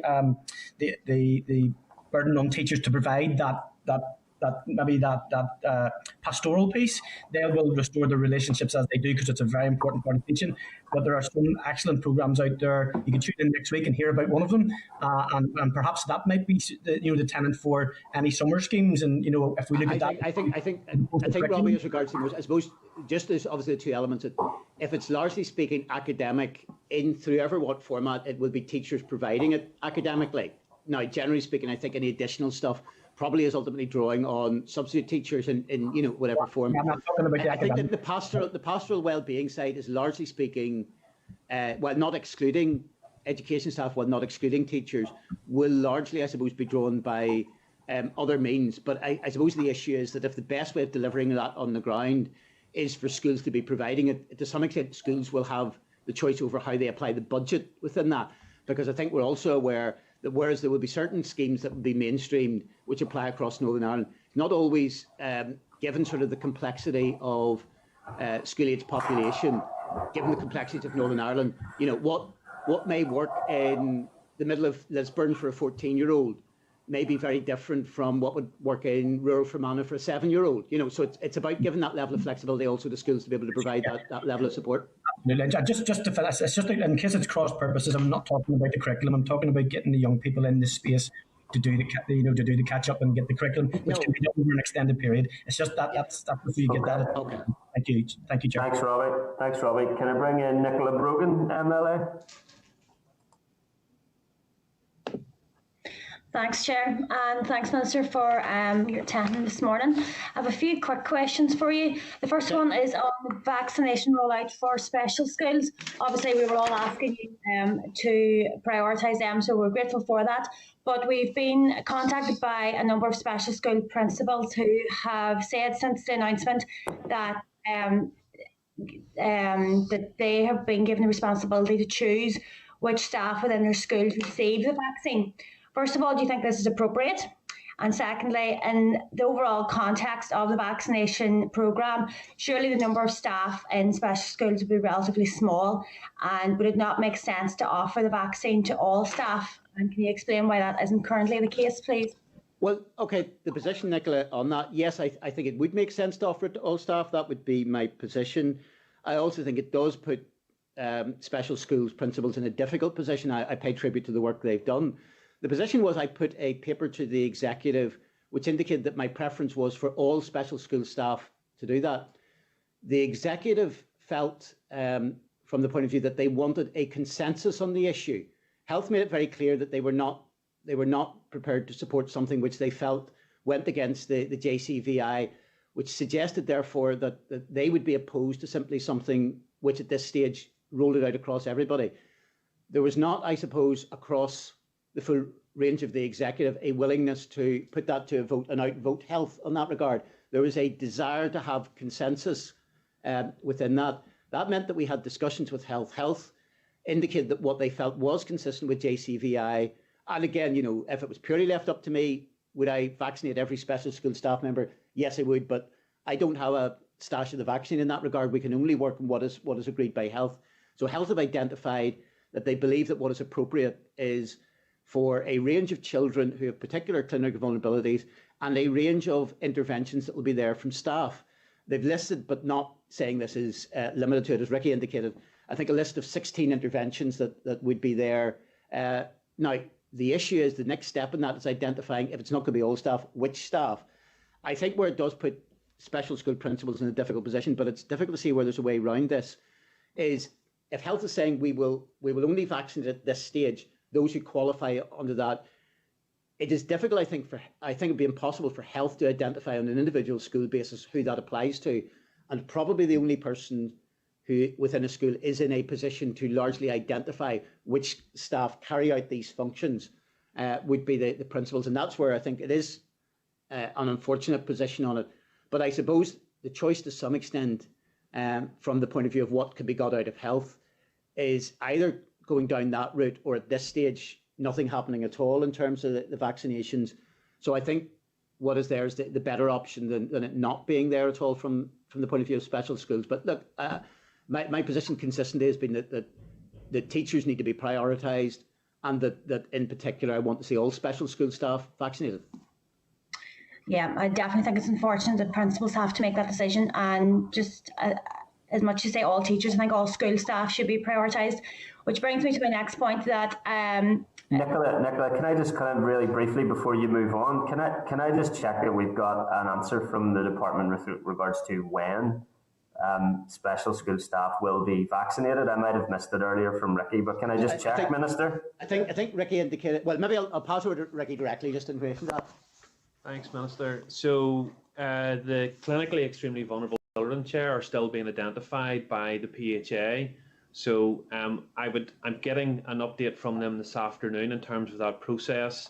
Then we'll work with the EA to identify the schools. Then the staff that support those children will be identified. So I'm pressing hard to get a date for that. I don't have a definitive date, but I'm told that once the staff are identified, we can move to vaccination very quickly. Are we talking days or weeks or months, Ricky? Well, I like to think it would be days. Okay. But I'll have a better understanding of that this afternoon. Thanks for that. Sorry, Nicola, I hope that's helpful. Thank you. Yeah, thank you, Chair. I just want to move on to the next point of the vaccination rollout with early years nursery and childcare providers. We know how invaluable their service is to all of us, and how important it's going to be with the economic recovery post-COVID. So can you tell me, Mr. Weir, where they lie now with the prioritisation with the rollout of the vaccine? Again, I suppose arguably health could better directly answer it. The paper that I put in also encompassed when we talked about the particular. Look, I think if you look at it sort of in terms of the way the prioritisation, look, certainly my view, and I think the general view is that prioritisation most needed to be there directly for the special schools, not simply, I think, because what we know is it's both a mixture of close contact and also probably age of spread. And so we know that, for instance, that generally speaking, there is less direct vulnerability from a very, very young child as opposed to, for instance, a teenager that would be there. And for the point of view that most special schools will operate up to 19, there would be then a level of vulnerability there. But what I indicated was that for anybody involved in childcare, early years, in the broader level of teaching, should be prioritised on that basis on it. Now, again, I think an executive took a view that that first of all, we could only follow JCVI guidance, and that if a case was to be made by the executive to JCVI, it needed to be done on a more strategic level because, for example, there's a good argument that will also say, yes, include teachers, include childcare, but also I think, and it's a perfectly reasonable point, if you're looking strategically to say that, should there be, for instance, a range of prison officers, police officers who have a level of intimate contact as well. So there will be further discussions on the executive directly within that. Within JCVI, they have indicated, I think, that they are looking, first of all, to get stage 1 out of the way, which are the most vulnerable within that. And have indicated that there will be, I think, a conversation at JCVI and a national conversation. I see this coming, for example, from Keir Starmer had said this across the way in relation to that.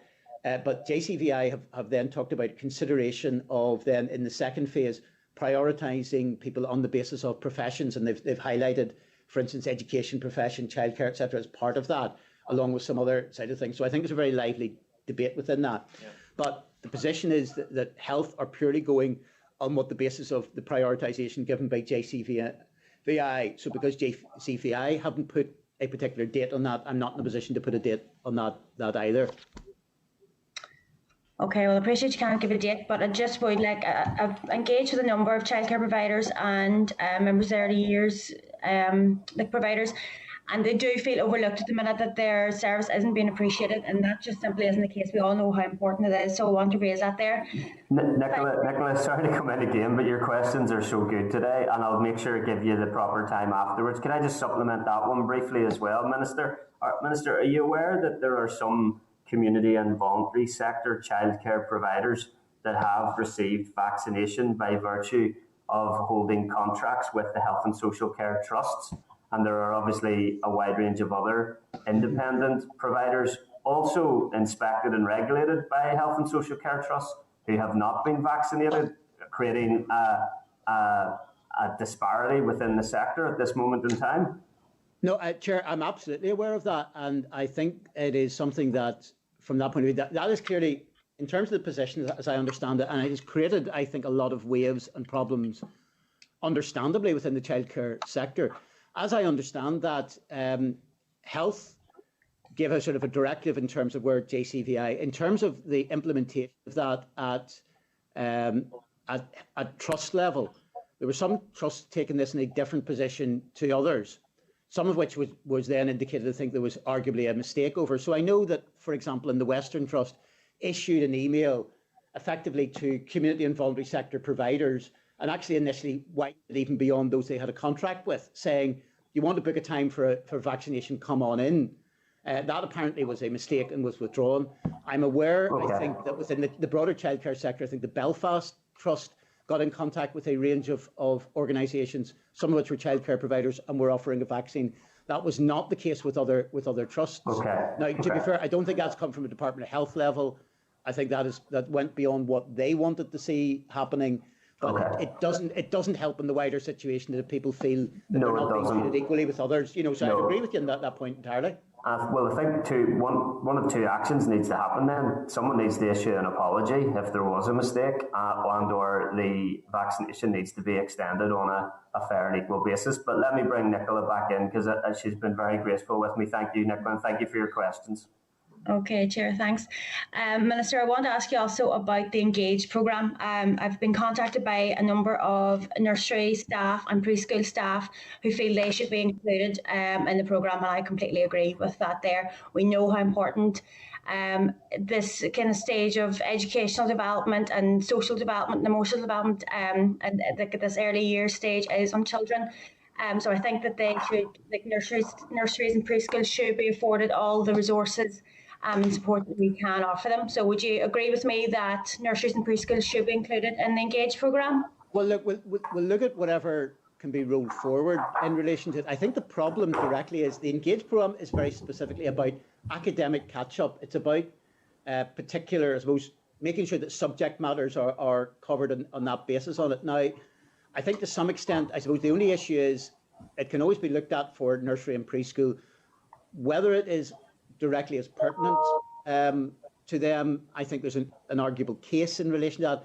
I suppose the issue is, given that money is finite, if money is going that direction, then it would be taking money away from other school part of the Engage programme. So I think that's the only constraint that is there. And I suppose it's about getting the best possible delivery within that. And I think the Engage programme, in terms of academic catch-up, may not be as well directed if it's towards very, very young children, would be my gut feeling. I know there is important developmental side of things, but a lot of developmental issues may be less about the direct academic bit. I think where some of the damage is being done amongst young children is probably their restrictions in terms of socialisation that is taking place, and that ability, for instance, to meet together, to play together, to do a whole range of those things. That may not be quite the academic side of things, and I think that's where a level of damage, and I suppose where simply money is not, it's about actually getting people in being the particular point in relation to it. Okay, Nicola. Well, just final point, I do agree with you there that it may not be the academic effect it's having on the children, although I'm sure it has some effect, more like the social and emotional development. But I do think we need to provide them all the support and resources that we can. But thank you, Minister, for your time there. Thanks, Nicola. Super questions, Nicola. Thank you. William Humphrey, MLA. Morning. Thanks very much. Morning, Minister. Thank you and the officials for coming this morning. Can I, at the outset of my remarks, Chair, declare an interest as a member of the Scout Association? Minister, if schools were to open in the spring, then the summer months will be crucial to our young people. Given that we had the Professor O'Neill with us last week, the interim mental health champion, I think the next number of months when schools open, if they open, will be crucial for our young people. Not just academically and in terms of learning, but in terms of their mental well-being and their activities, in terms of getting them out and back into society in a way that they have been able to do for some months. So it's not just about schools, but it's about sports and activity, dancing, whatever it is. And obviously youth and uniformed organisations are crucial around that. So if those summer months are going to be crucial, one of the questions I put to the interim mental health champion last week was around a joined-up approach for the summer. Now, I don't believe it's the Department of Education's responsibility solely, because it's obviously going to be relevant to summer months. It cuts across government, and therefore Department of Education, absolutely, but Department of Health, Public Health Authority, Department for Communities, local government, the EA Youth Service, organisations like the Scouts and the Guides, BBGB, and the likes of the Belfast Activity Centre about getting our young people out. So what is required is someone, a key person to lead all of that and pull all that together. First question, I suppose, is do you agree, and has work been progressing around those issues? Well, yeah, I mean, look, I think a couple of points I would make. Look, I think you're right in terms of the impact in terms of well-being. I mean, it's noticeable that if anybody reads, for instance, any of the medical documentation around the virus, particularly as it impacts on children, not just from those involved with mental health, but actually call it, directly on say, the likes of SAGE, any arguments that they will, and I think to be fair to the likes of Chief Scientific Advisor, CMO, any report they will always make reference to the fact that it's not purely about what the impact will be on COVID, that they have to take into account of the damage in terms of mental health. And to some extent, particularly this year, while there's a range of work that needs to be done in terms of academic catch-up, actually for a lot of children, that remote learning has been done a lot better, and consequently, there is an argument that the loss of learning may be limited, but what is a lot more difficult to limit is actually the loss from a well-being point of view, because if you have children who are effectively confined to home, then they don't have those opportunities. It's also why I think that in terms of that, there needs to be holistic solutions. It does need to go beyond simply the Department of Education. And I would say as well that from that point of view, I suppose the specific bits on the youth side, it should be remembered, albeit as a small proportion of the overall funding, that, for instance, whenever funding was got for COVID recovery, and the same will be the case for a second tranche of support, if we're able to get it from the executive, that where that money was provided in terms of well-being, it wasn't purely, while the bulk of it went to schools to provide on the ground, there was also money provided to the youth service to be able to have interventions of that nature.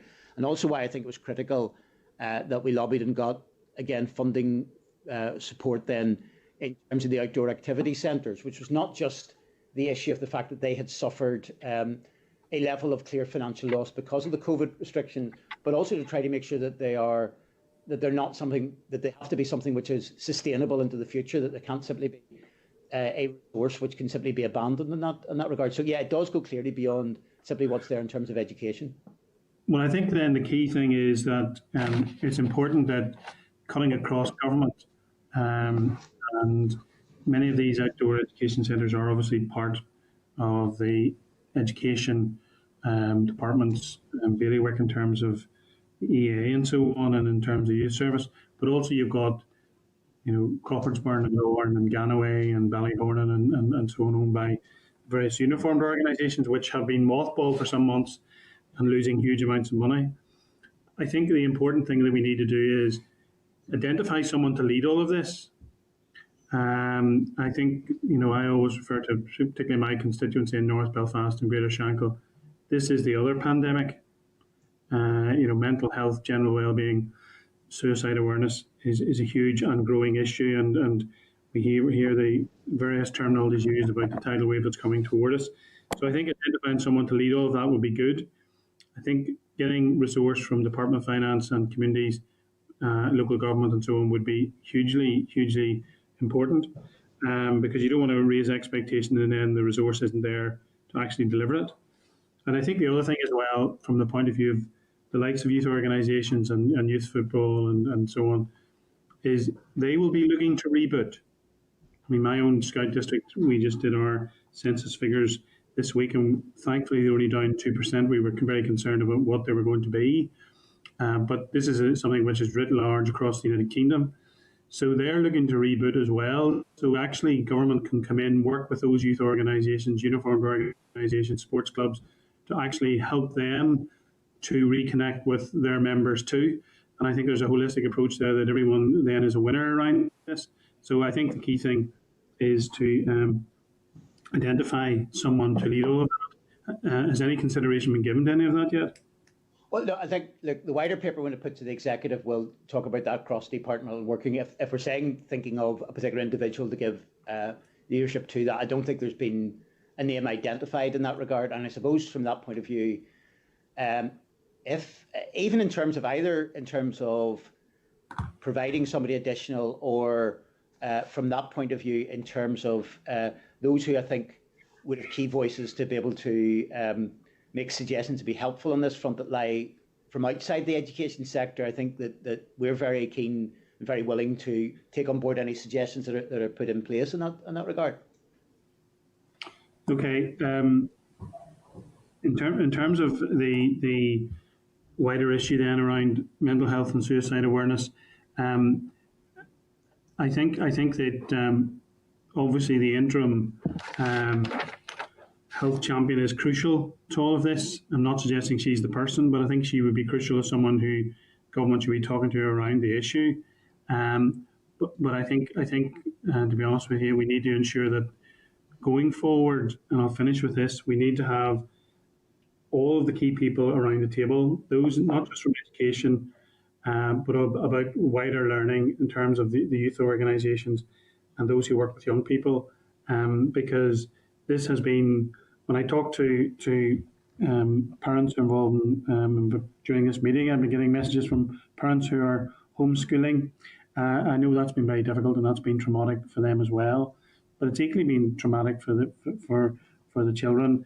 And I know you're aware of that. And I know others, who are with you there from the department are aware of that. But I would just make the point that those who work with young people in the voluntary capacity are also aware of that too.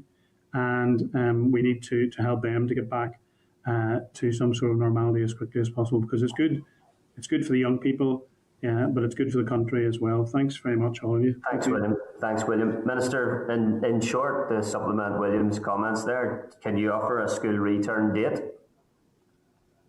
Well, no, I indicated earlier on, look, my aim is to start seeing sort of recovery from the 8th of March in relation to the indication, I suppose the indication in relation to whatever, if you like, my personal feelings or even the department's feelings, ultimately in terms of the broader lifting of restrictions, roadmap for recovery, which clearly will involve education on that basis, is something which the executive as a whole has got to take a decision on. So I would say it would be another week or two away before that is all those positions are finalised. Okay, still have Justin and Morris and hopefully myself to come in. So if we could try and stick to about 7 minutes. Justin McNulty, MLA.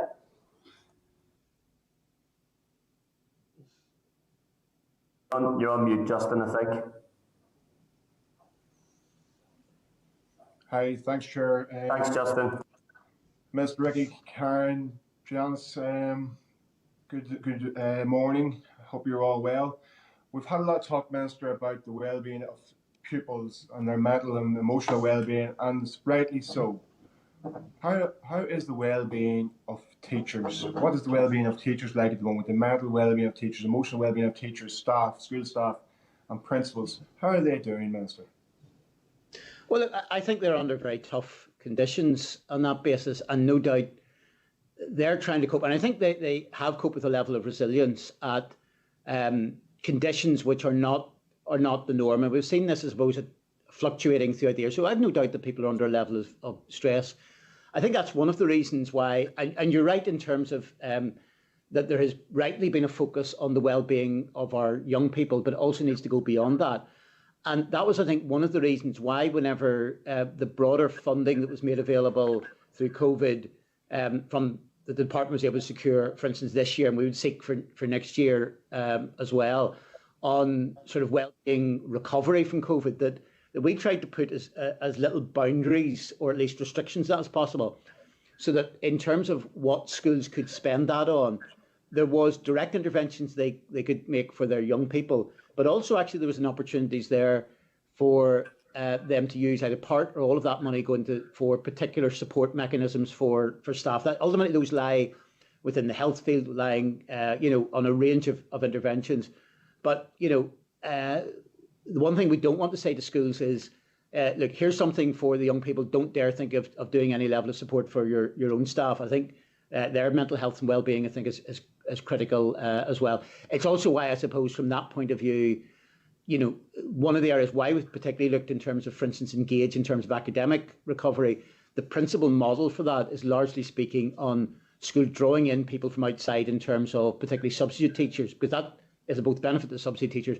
But I think we're acutely aware that we don't want to create And again, this is where the balance is to be struck. And while, for example, in terms of the summer side of it, we'll be looking particularly for volunteers, obviously people that will be paid as a result of that, rather than trying to make things compulsory for schools. I don't think that's a particularly sensible route as well. And I know there has been some discussion in England, which would, of the potential pressures that are there for schools if they're looking to do something out of it, which is why I think we'd be looking to lever in what is additional, but also then those who are keen and willing to do additional stuff themselves rather than try to impose it on people, Justin.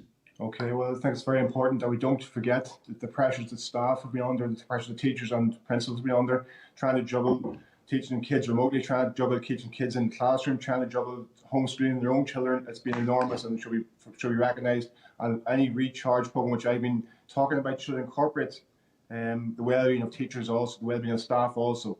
And that recharge programme, Minister, I want more detail on that. I want to see how that's going to be enacted and how it's going to be implemented in coordination with teachers and staff, emotionally, socially, physically, mentally, academically.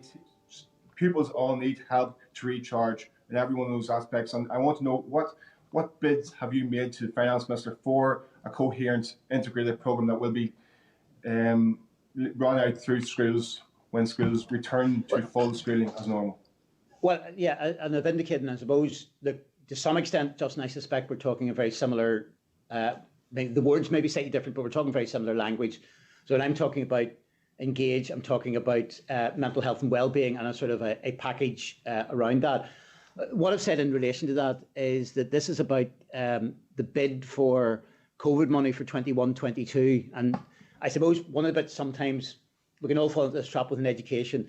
We're looking at the financial year rather than necessarily the academic year. So it's not necessarily stuff which will have to wait until September. I think it's important the more they can be got. We've got the executive to accept that point in principle. The detail of that then is being worked through to then be put.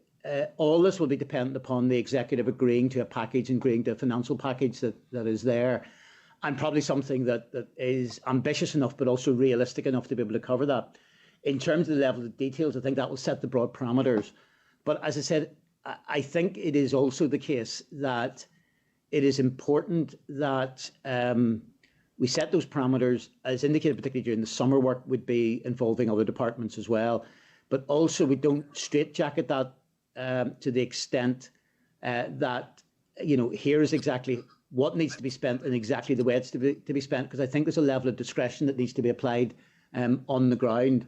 And some of that will mean that okay, Minister, just hope, Minister, sorry to put up my time's run out here, but no, I hope you're making bids for the appropriate funding for an integrated coherent programme will be implemented in schools when schools restart. In terms of the JCVA clause, which people keep falling back to, how practical, how realistic is that in special schools? I know this has been discussed at length already, but special school teachers and staff are approaching me really, really worried, really, really annoyed, really, really upset that they feel they're going to be put in danger. They're second-class citizens because some staff are getting vaccinated, others aren't. And in practicalities, that just doesn't work in special schools. It doesn't work. Well, Justin, yeah, I don't disagree with you to a large extent what you said.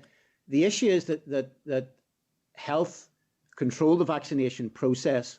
So ultimately, that ultimately means, I suppose, there's only one of two ways that can be got round. Either we get agreement with health and what health are prepared to do on that, or health are overruled by the rest of the executive. And there is not, I have to say, I don't want to breach confidentiality, there is a desire amongst the executive to see a level of consensus on the issue, which means that they are reluctant to go into a position where health are on a different page. And, that would apply that if people are going to overrule health, then I think across the executive would need within the executive to take a very robust position against health on that basis. And I think there's a reluctance to do that across the board on that basis, Justin. Okay, well, one final question, Chair, bear with me. Minister, there's a pathway for the current year 12, 13, 14 pupils in terms of examinations or their placements. I've been contacted by the parents in relation to year 11 pupils. You will appreciate they've been out of school for much of last year, and as a year 10 group, and despite them being out of school for many months, they've had to choose GCSE subjects. This year, as year 11s, they've been out of school for the majority of time as well. Year 11 is the foundation year, obviously, for GCSEs exams next year.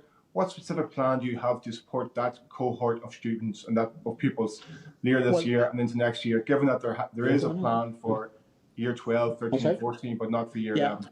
Well, I'll maybe look. I think maybe Karen. Yes. Was looking. I'll just pass the microphone over to. I think Karen wanted to come in directly on that particular point. Just to acknowledge, yes, that has been raised with us. It was raised during the consultation and everything. And what we've asked CCEA to do is to examine how best to adapt its qualifications for delivery next year, to ease the burden and, as you say, reflect that ongoing disruption to teaching and learning.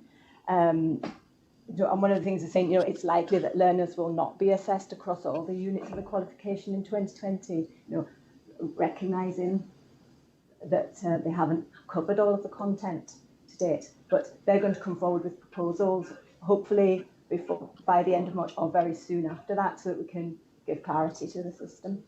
Okay, well, this cohort feels like they're the forgotten cohort almost. And one very quick question: student teacher placement minister. How has that been impacted in terms of the ability to train up student teachers for readiness to come into the workforce? Well, look, Justin, I'll get back to you on the detail. Obviously, student training, indeed, even in terms of the teacher workforce, would fall under economy. On that basis, our role is actually simply to, largely speaking, as regards teacher training, to, for want of a better word, set the numbers and suppose maybe have an input in terms of the curriculum side of things. But look, I think rather than try to, we'll get you some detailed answers to that. I think we may need to coordinate with some of our colleagues from economy just directly on that front as well. Okay. Thank you very much, Minister. Thank you. Thanks, Justin. Important questions. Morris Bradley, MLA. Thank you, Chair. An awful lot of the questions that I had written down here have been answered, but a couple of wee things I'd like to bring up. And I could ask the Minister, he's alluded to a date. Restart is really dependent on the Executive making a decision on the February 18th. Could he clarify that the actual restart date is out of his control?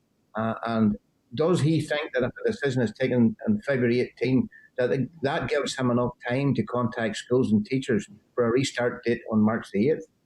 Does he think he has enough time? Well, yeah, I mean, I think broadly speaking, the measures that need to be put in place. Now, we have worked on, for example, around a range of issues which are, largely speaking, have been ready to roll for some time in terms of some of the additional mitigations. So we're being in a position, for instance, on the special schools, we've already seen the first rollout of test and tracing within those. And I think the idea is to have those within all special schools, within the next couple of weeks on that basis on it. We have worked on stuff, for instance, as regards signage on the school gates, which would be ready, which also could be a reminder to parents. EA are working with us and they are ready to roll in terms of call it a level of additional compliance checks on school buses. The position has obviously been made clear in terms of mitigations within schools in terms of face coverings. And to some extent, I think that if we can get a situation now, the Executive is due to take, I think, a wider position as regards things on the 18th. Whether or not everything will be nailed down as regards education that date, I don't know. But I think we need to be in a position that probably as a minimum that there's at least sort of a week and a half's notice to schools. But I mean, schools, largely speaking, if they are operating either completely or largely, I don't think that is going to be a major problem in terms of that. And I think having been from a situation where they moved, for instance, during the summer, to a situation where they had not, other than for a very small number of children, had not been particularly open, to a position where they were fully open. All those schools were able to deliver that really for day one towards the end of August in that regard. So I think I think the mechanics of that shouldn't be something that would be too difficult in that regard. But in the wider context, the Executive has got to take as with a range of other things, in the same way as if we take an example, a completely different example. So, what provisions are there for hospitality industry? The Economy Minister will have a key role in that and a key view on that. But it's the Executive as a whole will take the decision on what the restrictions are within that. And similarly, I wouldn't want to and can't be in a position where I can simply go on a solo run as regards schools or anywhere else.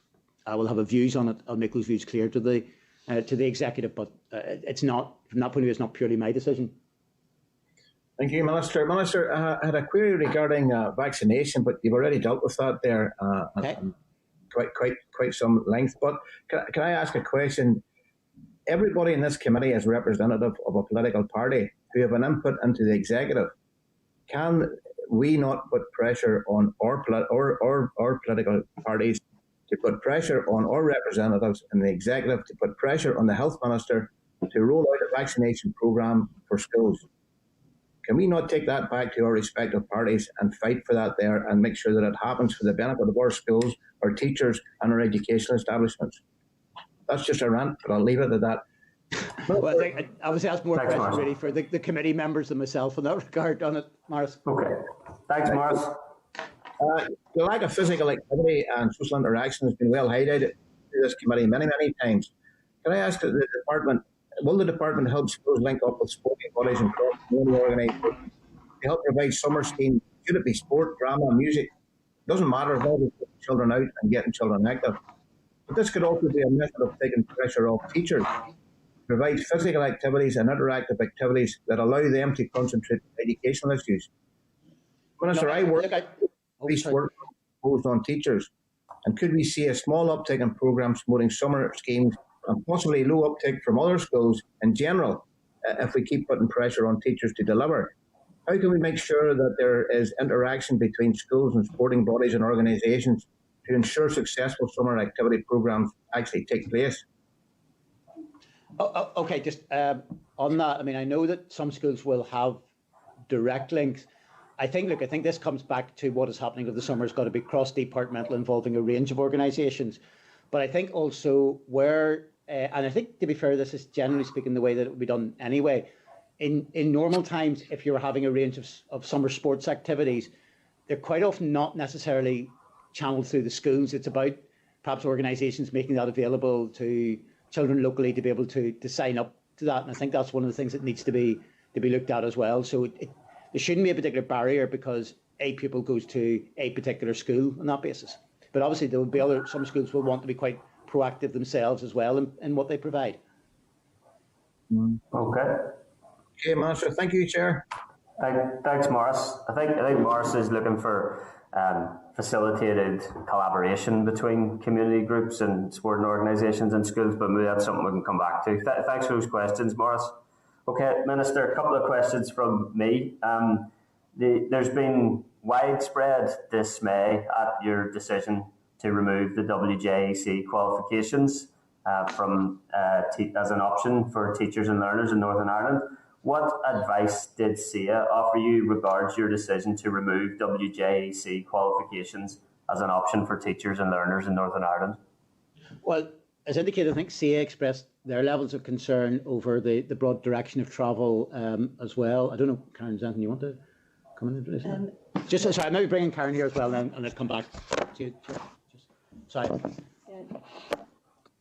No, CCEA would have been talking from the regulation side, talking to WJEC to find out what the plans were. Once we'd heard that those were being, they were cancelling exams, and there was no clarity around what was going to be put in place.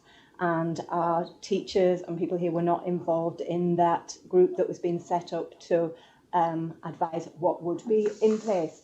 So we would have been trying to find out what the options were for our students here, whether we were still doing exams and whether that was an option, that they could still offer that. So it was that kind of liaison with them, trying to find out, having made their announcement. I mean, I suppose from that point, CCEA obviously have a role as a regulator as well as a thing. And I suppose part of that also in terms of the longer term was actually a concern over the direction of travel, which appears to be potentially emerging in Wales, that came, if you like, call it their version of the Deloitte report into that side of things. But as I indicated, we are in a position that in terms of choices, the first time any school that this would potentially directly impact on a school would be September 2022. So there is plenty of opportunity. We are keeping in touch indeed on the issue under review in that regard. Okay. So if there are the level of assurances that can be given in terms of the direction of travel that WJEC would go in, then it's something which can be changed in that regard. So you could change your decision? Well, if it becomes clear that they are going to remain something as compatible within the wider regulatory framework of the UK, and one that doesn't disadvantage our pupils. We have faced this before in that, as I said, a number of years ago, might well have been, I think, under a previous minister. It certainly wasn't while I was there. Was I? 2017. Oh, sorry, it would have been during the period whenever there wasn't minister. The WJEC GCSEs were taken off the table. Now, it is the case. I think the argument, I suppose, is that with each of the individual qualifications, there are alternative board qualifications. I suppose the issue is to what extent then necessarily some schools may feel that the WJEC qualification would be the best of those particular elements and that side of things. But there are alternatives. I'm going to have to be rapid, Minister, because of time. But I mean, a lot of the teachers and learners have expressed that they do feel that the WJEC qualifications in a number of subjects does best meet their needs. So, do you have any current contingency plans for the courses that your decision will have removed as an option for teachers and learners? Well, there are contingency plans in the sense that there are options around a range. I think with every subject, there's at least 3 education boards that offer those. But let's remember, anybody who is enrolled in a course now, anybody who will be enrolled on an AS or A level in 2021, anybody who is enrolled in an A2 in 2022, none of those people will be affected. So there's no current learners who are directly affected. Does however create more uncertainty, an issue for which there is widespread concern in relation to a number of matters? You mentioned CCEA. CCEA has 3 roles, as you say, to advise you on curriculum for schools and colleges, to develop and award qualifications and to regulate qualifications. Is that not a conflict of interest as a qualifications provider to have advised you on the removal of these qualifications? Well, look, we always do a level of review of CCEA. That has been the way it's been for quite a long period of time. I suppose the only issue is to what extent, if you were breaking up that role in Northern Ireland, you would, there are levels of economies of scale that we're a fairly small jurisdiction on that basis on it. But look, I appreciate the point. That you're making, but I mean, look, I think they try and give that advice, and I mean, look, it is the case, for example, in terms of we go back 3 or 4 years, that whenever changes which CCEA implemented to the grading system as regards GCSEs were done specifically to ensure that broadly speaking, there were choices other than simply a domestic market available in that regard. And to be fair, there was no resistance from CCEA to that, even though arguably you could say if they had a selfish interest, it would have been actually to resist it. Okay. Do you think the Northern Ireland qualifications regulator element of CCEA should be separated and should be independent? Well, look, I think the regulator performance seems to be done reasonably well. Look, I'm open to any arguments that are put within that. I'm not sure that there's a particular benefit in breaking up that element of CCEA, and I think, I think there will always be levels of review of CCEA that will be ongoing. As indicated, there will be an interim chief executive will be going into place. There'll be a new, there'll be relatively soon a new chair of CCEA going in the place as well. The regulation of qualifications is independent in England. Well, yeah, but don't forget, England is on the basis that and first of all, there is a broader overarching bodies which actually deal with the. Certainly England, Scotland and Wales, England, Wales and Northern Ireland in relation to England is in a slightly different position because of both the size of the jurisdiction, but also the fact that internally they would have a wide range of examination boards. So it would be fairly impossible for somebody to be the provider on that side of it. But the issue around the JCV, which is the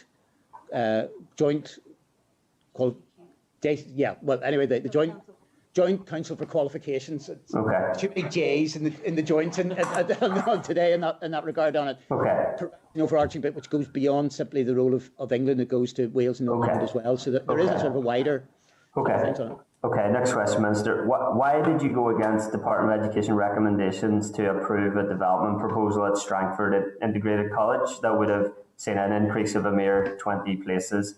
And did your decision go against your statutory duty to facilitate and encourage integrated education?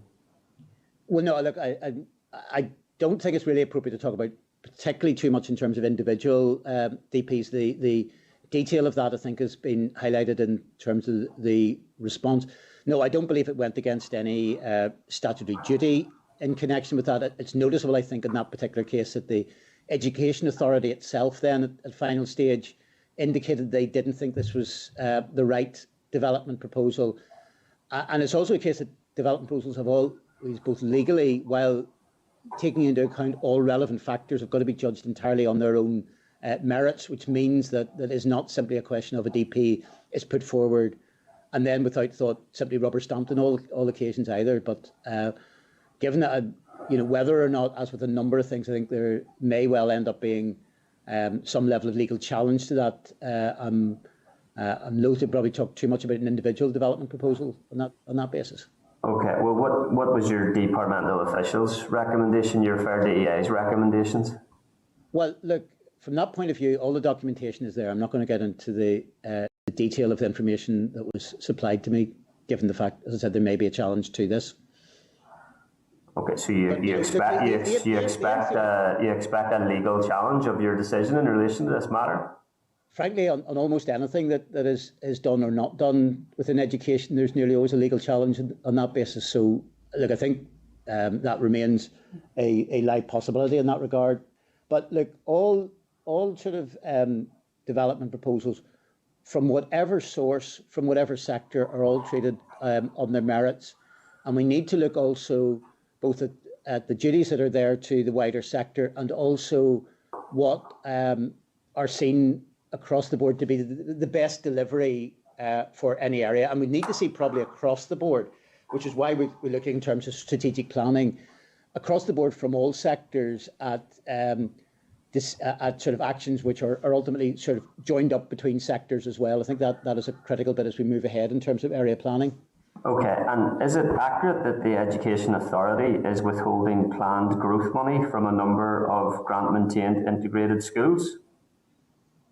I'm not aware of that. Maybe something, and look, we can find out directly. Growth money in terms of, sorry, could you be a little bit more specific? Planned growth money, maybe if you're not familiar with it, maybe that's something to bring forward to you in writing or in written question, Minister. Look, I don't know the detail. I know that the way it works in terms of broader growth money, and certainly within in year, and where there's a funding bit of where there's a particular level of increase in year, and we've seen this, for example, or even between, so for example, a number of schools were we sought funding and got funding into, there's an additional cost, for example, if more than anticipated, for instance, stay on after GCSE within a school.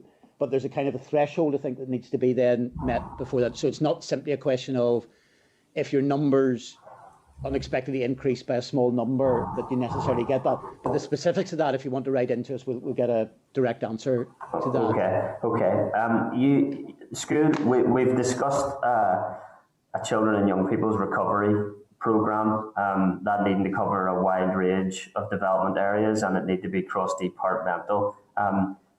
Key to that is there going to be time and is there going to be resources to do that? And I think that is why it has prompted some organisations like the National Children's Bureau, for example, to ask whether the school year reset in September has been considered. You said there are a number of practical and educational reasons why that couldn't happen. Can you give us a short example of what some of those practical and educational reasons are? Okay, I'll rattle off a few.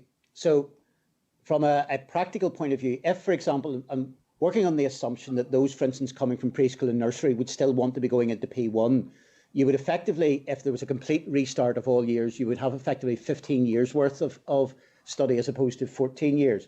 That has major implications, for instance, again, if we're doing this across the board, for transfer into post-primary schools. It has major implications in terms of the role of FE and HE. From a practical point of view, that if you simply are restarting for everybody, you're adding in another roughly, 23,000 students into the system. From the pure cost point of view, that is likely to run into tens of millions. If you're taking, say, on the primary school side of it, a scenario where there are additional children coming in through the nursery side, but you are, if you like, redoing P7, for example, you're then, from a physical point of view, trying to accommodate 8 years where normally there would be 7. The physical infrastructure that would be needed for a lot of schools, both the cost of providing additional infrastructure, but the ability for a lot of schools that are, at times, most schools will be in a situation, a lot of schools will be in a situation where the number of classrooms, particularly at primary level, matches, if you like, the number of pupils that are there. You know, defined an extra 2 or 3 classrooms effectively from a schooling point of view. From the academic point of view, there has been, the position is at present, there's a small number of, roughly speaking, there are 2 groups of pupils, or 2 sets of pupils, roughly about 5,000 in the system are over age. Most of those are on the basis of overage because of particular SEN issues, or are newcomer children who, you know, may well, for instance, have issues around language. But from an educational point of view, there has been done. Sorry, if you just give me a second or two here. Yeah, with Minister, just while you're looking for that, could I ask? I mean, have you scoped the possibility of transferring transition years like year 14 onto further and higher education, year 7 onto post-primary, and looking at this as an opportunity to address our outlier early school start age and create a second reception or preschool year? Have any of those types of ideas been scoped? You're still creating a situation where you have a certain level of bottleneck within the system. In terms of repeat, and what I was going to say just in terms of that, this is an international studies that have been there. For those who are repeating, the Education Endowment Foundation has looked at international evidence actually over a long period of time, both in Europe, North America. They've looked at what has happened locally. What has been found, statistics show greater negative effects for students from disadvantaged backgrounds, but particularly for those who, if you're repeating a year academically, those students are more likely to drop out of school. On average, that even with the additional year, because, you know, does that mean effectively somebody repeating a year then has to skip a year at a further point in relation to that? The academic studies would suggest that from an academic attainment point of view, that it actually then, on average, means a sort of a damage of about 4 months worth of education within that. So the education arguments don't particularly stack up. Now, there is the opportunity for an individual parent to make their case, and boards of governors have got flexibility and a small number of cases for an individual to do that. But in general, the advice seems to be from all educational experts that this is not in general something which is of benefit to students themselves, leaving aside the massive level. Indeed, even from that point of view, to make changes on second reception years, you would need changes in primary legislation on that basis, which would simply not be something that could be done for this September anyway. But there's a whole range of financial, practical. And maybe I think Janice, I know, has got considerable background in this. Given the fact that all the officials who's not had a chance to speak as yet, I'd love to hear from Janice. Love to hear from Janice. Thank you. Can everybody hear me okay? Yes, thanks. Okay, so yeah, I mean, there's been a lot of scoping done around the idea of the year, and the Minister has already outlined a whole raft of reasons. But I suppose educationally, when you look at international research and local research, there's no concrete evidence base that would suggest that it would be in the best educational interests of all children to repeat their educational year in a wholesale type approach. That's not to say that for some individual children it might be the right thing to do. Currently, that can happen anyway. So if a decision is taken for an individual child to repeat the year, that's done with those who know the child best. So it would be the principal of the school. The Board of Governors ultimately would make the decision in conjunction with the parents. And if that child has a special educational needs statement, it would be done in regards with the EA as well. So we have looked across the board at all of the educational evidence, and there's nothing there that suggests that this would be in the best educational interest of all children. in terms of, as the Minister has already said, perhaps to point out just some of that evidence would suggest that it could potentially have a negative effect. And I don't think that's a risk that we could take, that children could lose even further in their education by taking a wholesale approach. Okay, I presume, sorry, Minister, I presume none of that research has ever been conducted on the basis of a global pandemic that has disrupted up to 6 months learning of entire year cohorts, but I appreciate the response on that matter so far. What that does suggest, however, if that is the firm view of the department, as a number of members are consistently alluding to here, that means a children and young people's recovery programme focusing on academic, social, emotional, physical well-being is absolutely paramount, with adequate resources invested in it and an understanding of what that impact of the disruption to learning has been. And I think we need further reassurance as to exactly what that programme is going to look like and exactly how much additional funding is going to be given to our schools and our teachers to do the difficult job that they are ready to do ahead, Minister. No, look, Chair, I don't disagree. A final point you should make in terms of the restart bit is, even if you smooth over the transition stuff, if you take, for example, somebody in year 9 repeating the year, then either they're going to be in a situation where at a future point they either skip a year in relation to it, or more likely end up doing, for that particular individual, 15 years in school. So it does have major implications. In terms of that, no, I think there needs to be a level of support. Look, it is clear that given where budgets are, the route in which there can be finance of this will come through the executive through COVID. That requires the executive to sign off on a programme on that basis. I think there is scope for levels of support that are there. The indications at present are that this year there has been very, very large amounts of money being supplied centrally to the Northern Ireland Executive in relation to COVID. What is likely to happen next year is that there will be still considerable amounts of money, but that will be a fraction of what's there in 2021. So that will create some level of limitation within what can be got.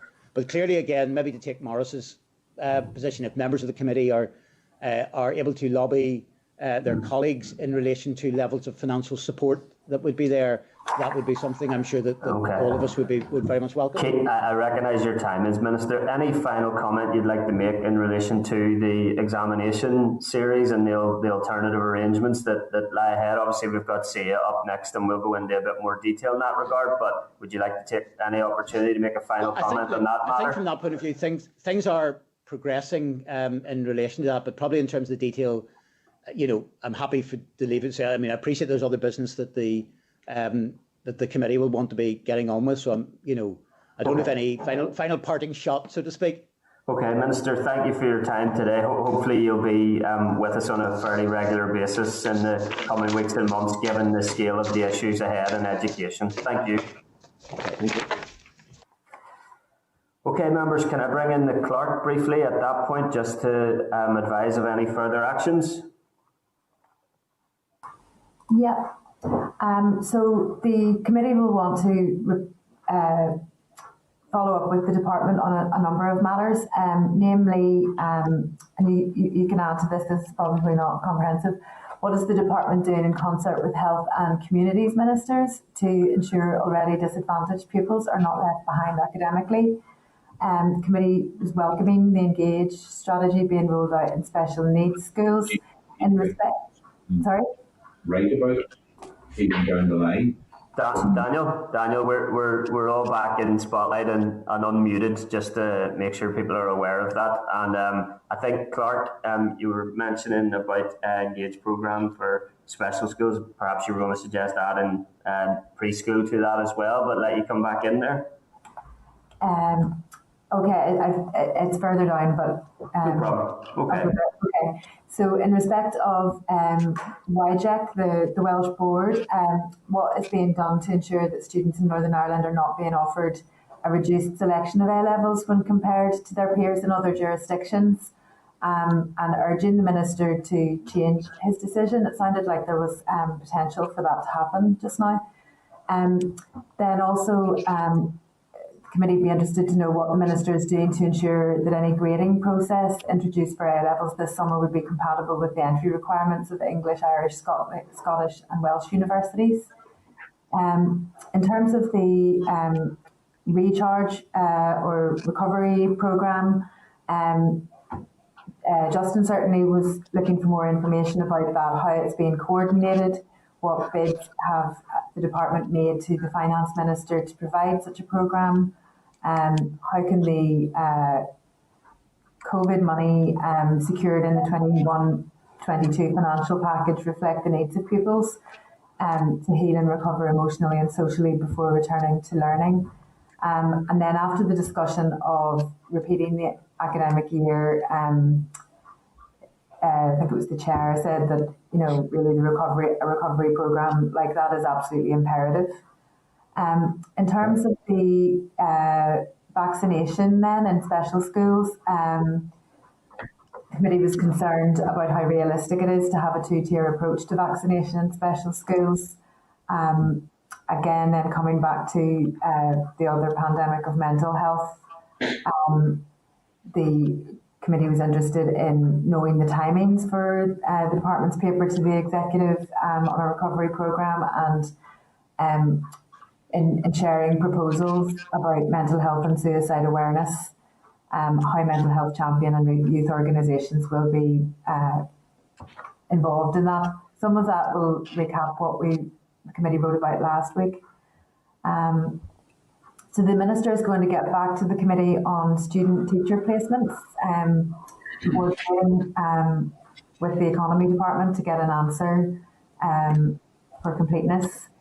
The committee was interested in knowing if the Engage programme is not sufficiently tailored to the needs of nursery and preschool pupils, what additional support and resource the department is directing towards pupils impoverished by social and play restrictions.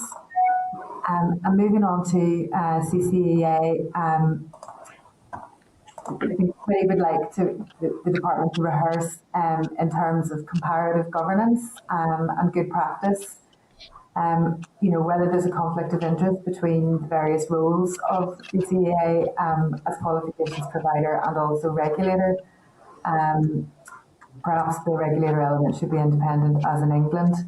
And then there were a couple of specific questions about integrated schools development proposal and some withholding of planned growth. Does that sound comprehensive, members? Yes, members, anything to add to that? Sure, could I come in? Yes, Pat, go ahead. Pat and then Daniel. Pat, yeah, first. Sure, just in relation to an issue that wasn't raised, I was trying to get on at the end there, but I appreciate the time. In regard to Irish medium education, there are particular difficulties for pupils in particular whose parents don't speak the language. Now, my own two daughters are at Irish medium, but I do speak Irish, so I'm able to help them with their schoolwork. But others have a difficulty if their parents don't. But it's also a problem shared by newcomer children whose parents maybe don't have English as a first language and who aren't able to assist their children in the way that they would like to. So it'd be interesting to hear what additional support the ministers provide in that regard. Thanks. Okay, thanks for that, Pat. Daniel, did you want to come in as well? Chair, thanks very much. I'm not overly impressed by some of the answers that the Minister gave today, but I don't think I've ever stated I've been impressed with very much this Minister has done to date. Just in relation to two things. In relation to the powers, the COVID powers that we referenced, the Children's Law Centre clearly cited the power that is there at the Minister's disposal that he could use. So as he's saying basically that advice is wrong. I don't believe the Minister has been honest with us. Either he isn't accepting that he has this power available to him, or he's misleading us all that he just doesn't want to use it. But this is a really sticky point for me. I just don't think he's doing enough to protect children in that instance, and that it's of great concern. COVID powers are there. They've shut down our entire society, and this Minister can certainly use them to put procedures in place that ensure fairness for children in school at this time. But that's one. I'm content for us to write to the Minister and ask him why he has not used his powers under the Coronavirus Act to direct a common contingency criteria for admissions to post-primary schools this year that would have been in line with recommended criteria rather than non-recommended criteria, if members are content with that. And I have a slight issue with that, Chair. Okay, go ahead, Robbie. That will determine that the committee's position is that it had to be recommended criteria in a unique scenario, which I disagree with. Actually, I mean, I spoke to the Children's Law Centre, and I have to be clear about this. They are not advocating that it had to be down to the department's recommended criteria. What if you're going to draw up a fair set of criteria in an unusual circumstance? People in this committee need to absolutely accept that actually a set of criteria which are unusual might be acceptable. And the difficulty is, whatever the response is from the Minister and the Children's Law Centre in this, every one of us is going to have some difficulties. I have some sympathy with the Minister that some people perhaps are looking at one side of this and maybe neglecting that they have to move on it. For a doubt, I'm not wholly sure about that. Okay. Very briefly, and I'll bring it back in. This is the department's own criteria. Let me respond to Robbie. Robbie, I suppose the point being is it not better in the absence of your type of criteria? You would have preferred that the criteria that is being used is recommended rather than non-recommended. However, we're all capable as individual members to continue to raise this issue. So if you're not content with that, I have no intention of using time on that matter, because we've got a heck of a lot of else to get through. So you prefer we didn't submit that correspondence, Robbie? Yeah, unless you reword it and take out that you're directing the Education Committee's position is on recommended criteria. That's okay. Well, grade level GCSEs. No, but there is Department of Education recommended criteria on post-primary transfer. Okay, we're not going to get agreement on this. Daniel, you content to take that one forward yourself and bring you back in again there? Yeah, Chair, but it's the department's own criteria. But anyway, I agree. Okay. Does it say anywhere that it was built for contingencies like this, like a pandemic? It doesn't. It says it was built for all schools for post-primary admissions. But let's move on. Okay, Daniel? Chair, just a final point. I think it's important, moving on from that subject, I think it's important also that the committee request that Sarah Long come before the committee to give evidence and an update in particular on SEN and the placement of children in particular. I think that we're headed for some difficult ground this year again on this particular issue, and it would be good to get ahead of the ball and request that Sarah Long attend committee if everyone's agreeable. Yeah, Clark, do we know when the Education Authority are next scheduled to be with us? They were scheduled but have rescheduled, is that right? They have. Sorry, bear with me.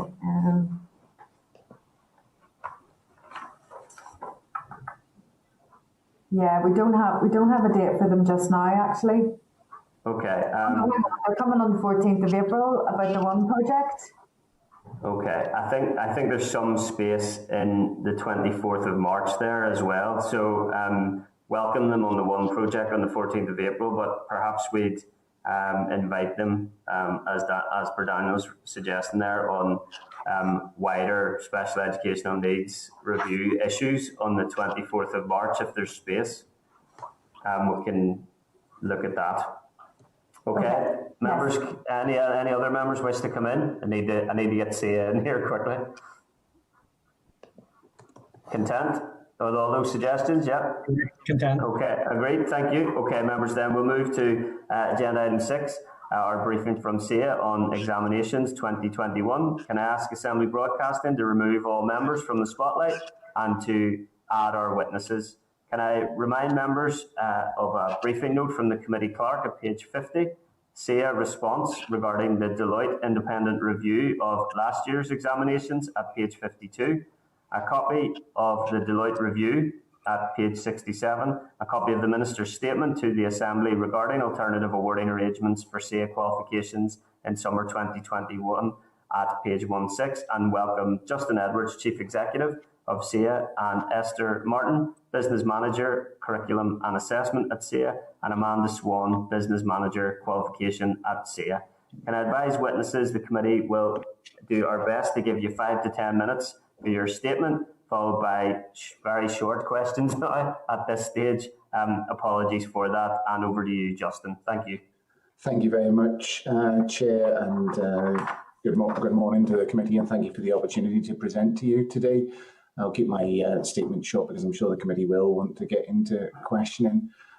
First of all, you mentioned that the committee wished to look at the Deloitte review, and certainly CCEA notes that the Department of Education did publish the independent report on the review, and it's on the department's website, and that was into the 2020 Summit GCSE AS and A-level examinations.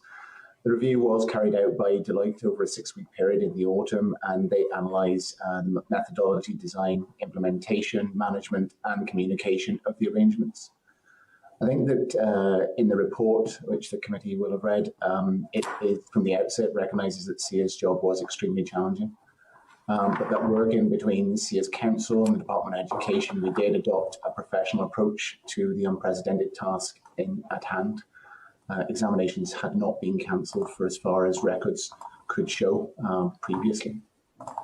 The report does acknowledge that without examinations, it was always going to be extremely difficult to find a balance of maintaining standards and arriving at great outcomes, certainly those that would be accepted as fair by all teachers, parents and candidates. And in fact, the report states that there was no perfect solution, and that the conclusion was that no alternative approaches identified by CCEA and approved by the department were perfect in that regard. And it involved moving forward on a least worst option basis. The report also noted that CCEA's determination and dedication to provide an approach which would include fairness, reducing the burden, future impact limitation, minimising uncertainty, standardisation, and also a statutory requirement placed on CCEA to ensure that it had alignment across UK jurisdictions. Whilst it recognised positive factors, it also outlined a number of learnings from the process. For example, it outlined that we needed to continually review and change the design of decisions, that the provision of guidance and support on moderation may have been helpful, that formal risk assessment of the options at the design phase would have been helpful, and that more clarification on standardisation would also assist the public. They also recognised that the appeals process, particularly challenging in this circumstances, and consideration needs to be given to the appeals process in future years. It did state that while more early and regular engagement with stakeholders would be recommended, it was acknowledged that the time constraints that CCEA was under, we did attempt to carry out constructive dialogue with key stakeholders in developing the solutions. We welcome the report, and as I have sent in advance to the committee, we've highlighted the key concerns within inside the report and also considered our actions, both actions that we are currently taking or actions that we have taken to address the matters or areas of learning from the report, and particularly in design and consideration of the 2021 summer arrangements, which the Minister has outlined and announced. We are a learning organisation. We always find learning from such reports helpful to us, and certainly Council and the Department will keep under review CCEA's progress against those matters of learning. Of course, now that the Minister has formally cancelled the examinations and set out the arrangements for the alternative award arrangements in summer 2021, our focus is on providing those alternative arrangements. In terms of those alternative arrangements, I have provided the committee some briefing documents which sets out the steps for the arrangements. These are the high-level steps that align with the Minister's statement. CCEA is currently rapidly working through to finalise the advice to centres, which is the technical advice to centres, which will hold the detail underneath of the centre's approach. But we've also been in engagement with those centres, those are schools and colleges across Northern Ireland, in terms of supporting those steps and next steps in the process. So hopefully for the committee, that presents an overview. I'm happy to take questions, Chair. Thank you, Justin. Can I bring in Deputy Chairperson Pat Shane, MLA? Thank you, Chair. Thanks, Justin, for that presentation. Justin, in the Chamber during the week, it may have been last week, sorry, the Minister said that an algorithm, and you'll remember the controversy over the algorithm, the use of the algorithm last year in terms of making assessments.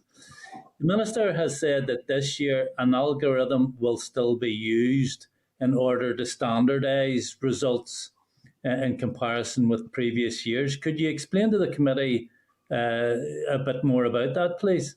Thanks. Certainly, Pat.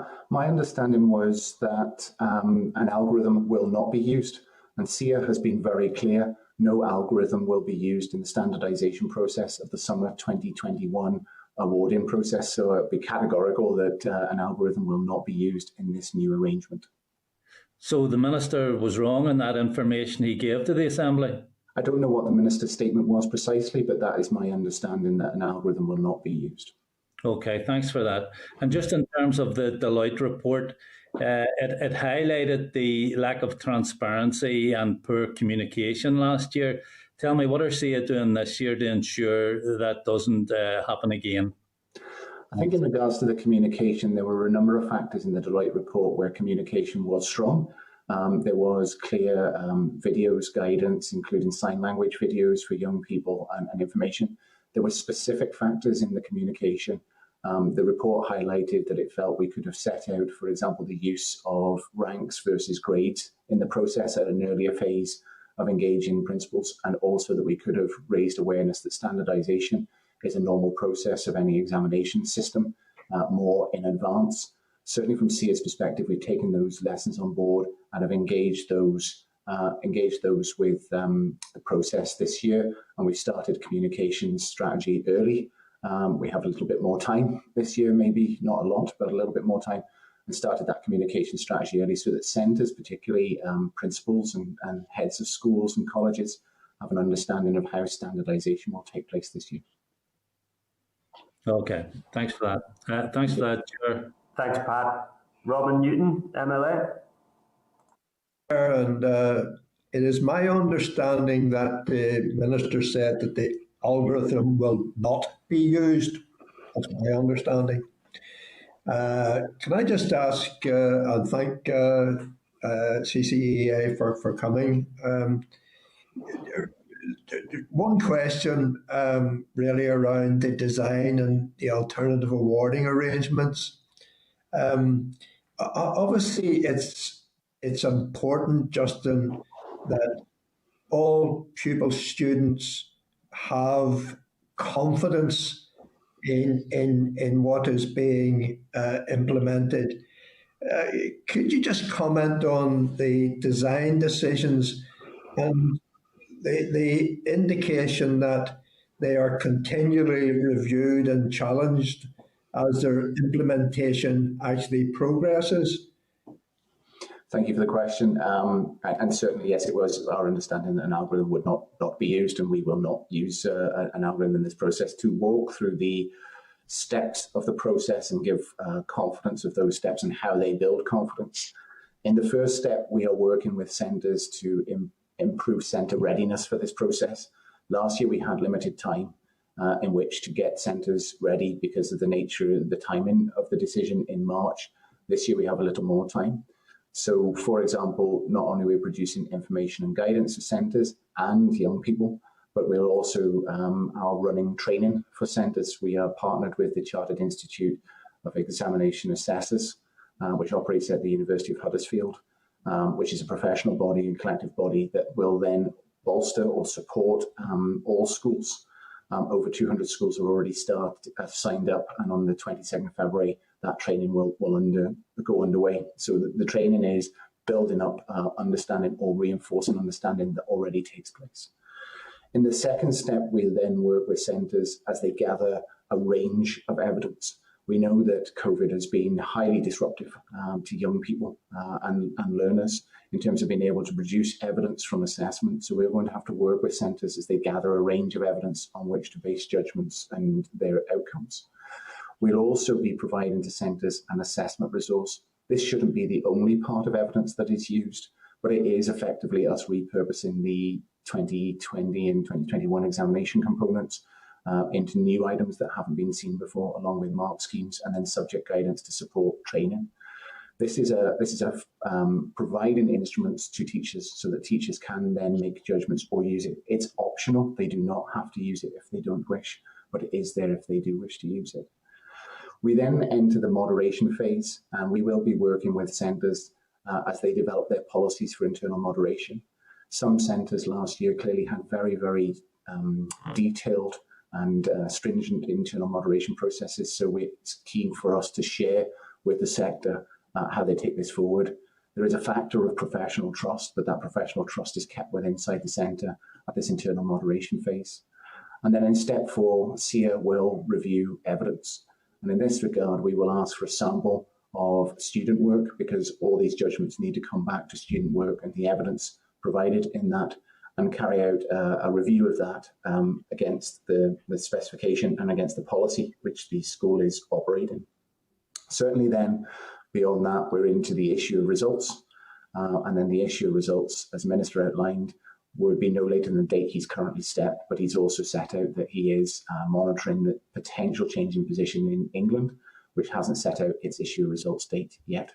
So there are many layers to provide confidence, and there are many stages, both external and internal to the centres, but also bolstered, taking the opportunity to bolster it with training and support. Thank you for that very detailed answer. Can I just pick up on a word or two words that you used, professional trust, and then tie that in where perhaps a centre is where a centre is found maybe not to be compliant with the standards, and how quickly you can react in that situation to put things right.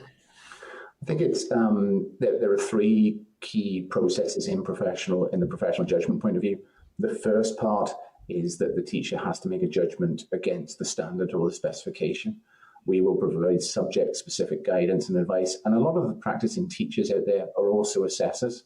They don't just work for CCEA, they work for other examining bodies, but they do operate in this, and so they do have a good understanding of the standard required. The second phase is then challenged by the centre internally, teacher looking at other teachers' operational work through the process or policy. Again, we'll be supporting centres mainly through CCEA training, but also other information and guidance. So there is challenge there at that point. And as you say, then once centres submit grade, it's an opportunity for CCEA to take a look at that data. And we will use June to look at that data. And we will return to centres where we believe there may be issues, and that will be from a broad range of information. So it won't just be about outcomes, but maybe it'll be about policy or application of policy, so that we can have a professional dialogue with centres where we think that they may need to consider the grades they've already awarded. Okay, thank you, Chair. Thank you, Justin. Thanks, Robin. Daniel McCrossan, MLA. Thank you, Chair. Thank you, Justin. Good to see you this morning. Justin, I just want to start off. It's a question that has been bothering me. I'm just wondering, why is CCEA providing schools with data packs with historical data for 2017 to 2019 when the Minister has clearly stated in the Assembly and at this committee that historical data will play absolutely no role in schools' determination of grades this year? Which, can you explain that to me? Well, we haven't provided any data packs yet, Daniel, to any centre. What we felt that we should do is, like the assessment resources, is provide what information CCEA has to the centre so that the centre can make its own judgments about how to use that information in its processes, make informed judgments about what the value of that information is in regards to their own processes. So if we're providing anything, we're providing the broad range of evidence that we have to actually support centres in making judgments, nothing more. The information. So you're saying that you haven't provided data packs with historical data for 17 to 19? No. Just information I've received today would suggest otherwise, but we'll come back to that. Thank you for your clarification, because if that was to happen, we'd be facing a very serious situation that's as bad as, if not worse, than last year. Well, Daniel, sorry, maybe you would like to outline the severity of why CCEA wouldn't provide all the information it holds to centres so that they can make informed judgments. I feel that from a CCEA perspective, it would be very important that we would give centres information that we have that would help them. Yeah, but specifically, the Minister has said on public record that he wouldn't use historical data, and the information I've got today is that the data packs that has been provided, or that there's data packs being provided for 17 to 19, even though the Minister stated that that wouldn't be the case. Well, clearly, Daniel, you're getting information from sources where, at this point in time, we haven't released information. If we do release information, it's only on the basis of supporting centres. If we release prior performance information, it's only because we have it and we can give it to centres if they wish to use it. It is not a point that we are saying, here's information on prior performance, you must align to this. It is for us to provide information to centres to support them through this process. Okay, thank you, Justin, for the clarification. Deloitte recommended the application of a weighting system to the principles underpinning design of alternative awards to reflect relative importance. Your view is that the principles maintain equal weighting. It strikes me that Deloitte would have made that recommendation, would not have made that recommendation had they have not seen a need for relativity. Why and by what process, Justin, did you arrive at your conclusion of equality, and do you think that CCEA's decision remains the Deloitte recommendation? The decisions on equality are matters for screening under a quality factors, so that is a separate process. All options that we present, we do consider in terms of screening and for equality compatibility in taking forward before we present that advice finally to the department for consideration by the Minister. Separate from that, the principles were, if you like, broad governing principles on which then Council could understand the impact of any decision in regards to each of those principles. So, for example, fairness versus impact limitation. You may have a very fair system in year, but does that have impact limitations for future years? So really, in terms of the weighting, it was a factor of understanding and discussing the principles overall before providing that advice and before considering all the risks associated with that advice. Okay, thank you. Just I notice your action plan in response to the Deloitte review states that the time available in 2021 is not considerably more than in 2020. Considering how little time CCEA had in 2020 and the problems this created for yourselves, Justin, and later schools, I'm fearful for this year as well, and I've clearly stated that on public record a number of times.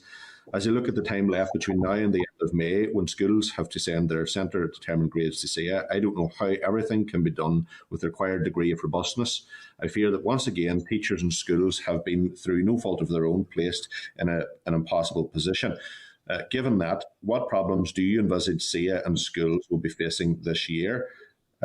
Following that, has the lack of time not the potential to impinge on a robust system for awarding fair grades being put in place? And finally, Justin, is there anything further that could be done to aid CCEA and schools at this time? So three points in drilling. The time available is very tight. The time in a normal year would be very tight. The substantial change to any examination system, should we not be in a pandemic, would usually take place over a much more elongated period of time. But the time we have available is the time we have available. It is the desire to get young people outcomes and grades which they deserve so that they can progress into the next stage of employment. So we have to work on that timeline and get awards for those young people by August. Working back from that, it has been our assessment that the best way to use the time available is to support centres, to get centres ready, to provide training, and I mentioned that to a previous question, but also to use the time intervening and protect the time intervening so that centres are able to gather the evidence. It is a ask of the system, but as was demonstrated last year, the education system did step up to the ask even under a more compressed time frame. I do think that it will be important to retain the time to an August issue of results, if at all possible, on the basis that the review phase and also the internal moderation phase has the maximum time available. I also note that it will be increasingly challenging for schools to gather evidence should they remain closed and working remotely. But again, we'll just have to work with the system in order to gather that evidence and make assessment judgments against it. So there are risks associated with the time, but it is for us to communicate and work with the wider education system and actually work collectively to get this done in the interest of young people. Okay, Justin, and final point, Chair, if you'll indulge me, again, just in relation to Deloitte. Deloitte pointed out there was a lack of statistical expertise on the Council to enable it to exercise its challenge function. While your answer points out that it is for the CCEA Council to identify deficits in knowledge, skills and understanding, your answer does not state what Council intends to do in this instance. So, based on that, Justin, does the Council not think that a recommendation of this nature from Deloitte requires a more positive response than the one that has been given? And secondly, considering the challenges COVID-19 is presenting to us all, would it not be prudent for the Council to co-opt a suitably qualified and experienced person as soon as possible? Daniel, I'm not a council member. I'm the chief executive, and I operate under the direction of the council, who remains my employer. In regards to their skills needs, if they have a skills deficit or a skills requirement, council will identify that, and it's for me as officers to go and seek that. If they wish to take that on board, then so be it. This action plan was written at a time when the report came out, so it's from a CCEA operational and executive perspective, but certainly it's for council to consider that. And I'm sure council will consider that. I've worked with the council over 6 years, and I know that they always do ask the question, do they need further skills, and they may reflect on that. And just as a point of reassurance, Deloitte has also made a number of recommendations in relation to the appeal process, Justin. They suggested that all appeals should be free. Well, can you confirm if this will be the case? Daniel, that's going to be the last point, by the way. Thank you, Justin. At the moment in time, the Minister has set out the broad positions on appeals. We will have to work through appeals with providers. We will, as part of that, consider the fees charges as well, as we did last year, and we'll consider the impact on that overall. That will be part of the wider appeals process, which we will issue in due course. I'm not at liberty at the moment to say that it would for certainty be free, but it would certainly take on board the recommendation of Deloitte. Thank you, Justin. Thank you, Chair. Thanks, Daniel. Justin, why are the council not here today? I believe you've invited me, Chris, and I'm in attendance. But very glad to have the representatives that are here today. But I think on previous occasions the council have proactively attended themselves. So maybe that's an oversight on all our parts, given some of these questions clearly do pertain to the council. I'll move on swiftly, given our timings, and bring in Robbie Butler, MLA. Thank you, Chair. Thank you, Justin. As you've said, you're the Chief Executive of CCEA at the moment, but I did read an article during the week, Justin, that you may not be with us much longer. I'm just going to put it on record that I want to thank you for the leadership. I hope I'm not forestalling anything that you've given. On a personal level, I think you've done your very best in very difficult circumstances. And if you do go, and when you do, I personally will miss you as the CEO of CCEA. That notwithstanding, obviously last year was an incredibly difficult year, and the fallout and the impact of that, most people felt, but none more so than those pupils who became very anxious and so on about the length of time that they had to wait for answers, and then obviously with the national debacle of the algorithm. Given that, Justin, and given what we have learned from that, and now haven't had time to have oversight of the Deloitte report, if you were to truncate as CEO and maybe give us 3 or 4 concise points that will give us confidence that lessons have been learned and what CCEA have done to ensure that there isn't a repeat and this year is much, much better. Thank you for your kind words at the start. Certainly, from a high-level viewpoint, obviously the public acceptability of the algorithm is outlined by Deloitte, and as I've outlined from the start of this session, CCEA will not use an algorithm in the stages. The report also makes recommendation of moderation, and moderation component, while recognises we were under extreme time pressures to introduce moderation in the previous years, we have taken that on board, and as I've outlined in the step 3 of the process, there is an internal moderation, and in step 4, a review process. So we have considered that factor. The report's also outlined the challenges with the public awareness of standardisation. That standardisation was part of examinations, and we do have to consider that as part of our communication package as we go through these steps to ensure that learners and senders understand that standardisation is part of a normal qualification series. I wouldn't say examination series, but a qualification series. And then also that we need to consider the flexibilities in terms of evidence as we generate this. So I suppose those are the high-level takeaways from the report. Brilliant. Okay. Then the next one would be that there seems to have been a reasonably widespread welcome of the matters that are going to be partaken to this year's A-levels and GCSEs from both student rep bodies. I'd be interested to know what engagement there's been in consultation with unions and rep bodies at that level, because one of the things that seemed to be certainly bandied about last year and was lack of consultation, lack of teacher buy-in and sector involvement. Would that have been picked up this year, Justin? And is there anything that you can share with us today that would indicate that is where we are? I think that the report highlights that in the time constraints that CCEA had, it was really difficult to do broad a range of key stakeholder engagement.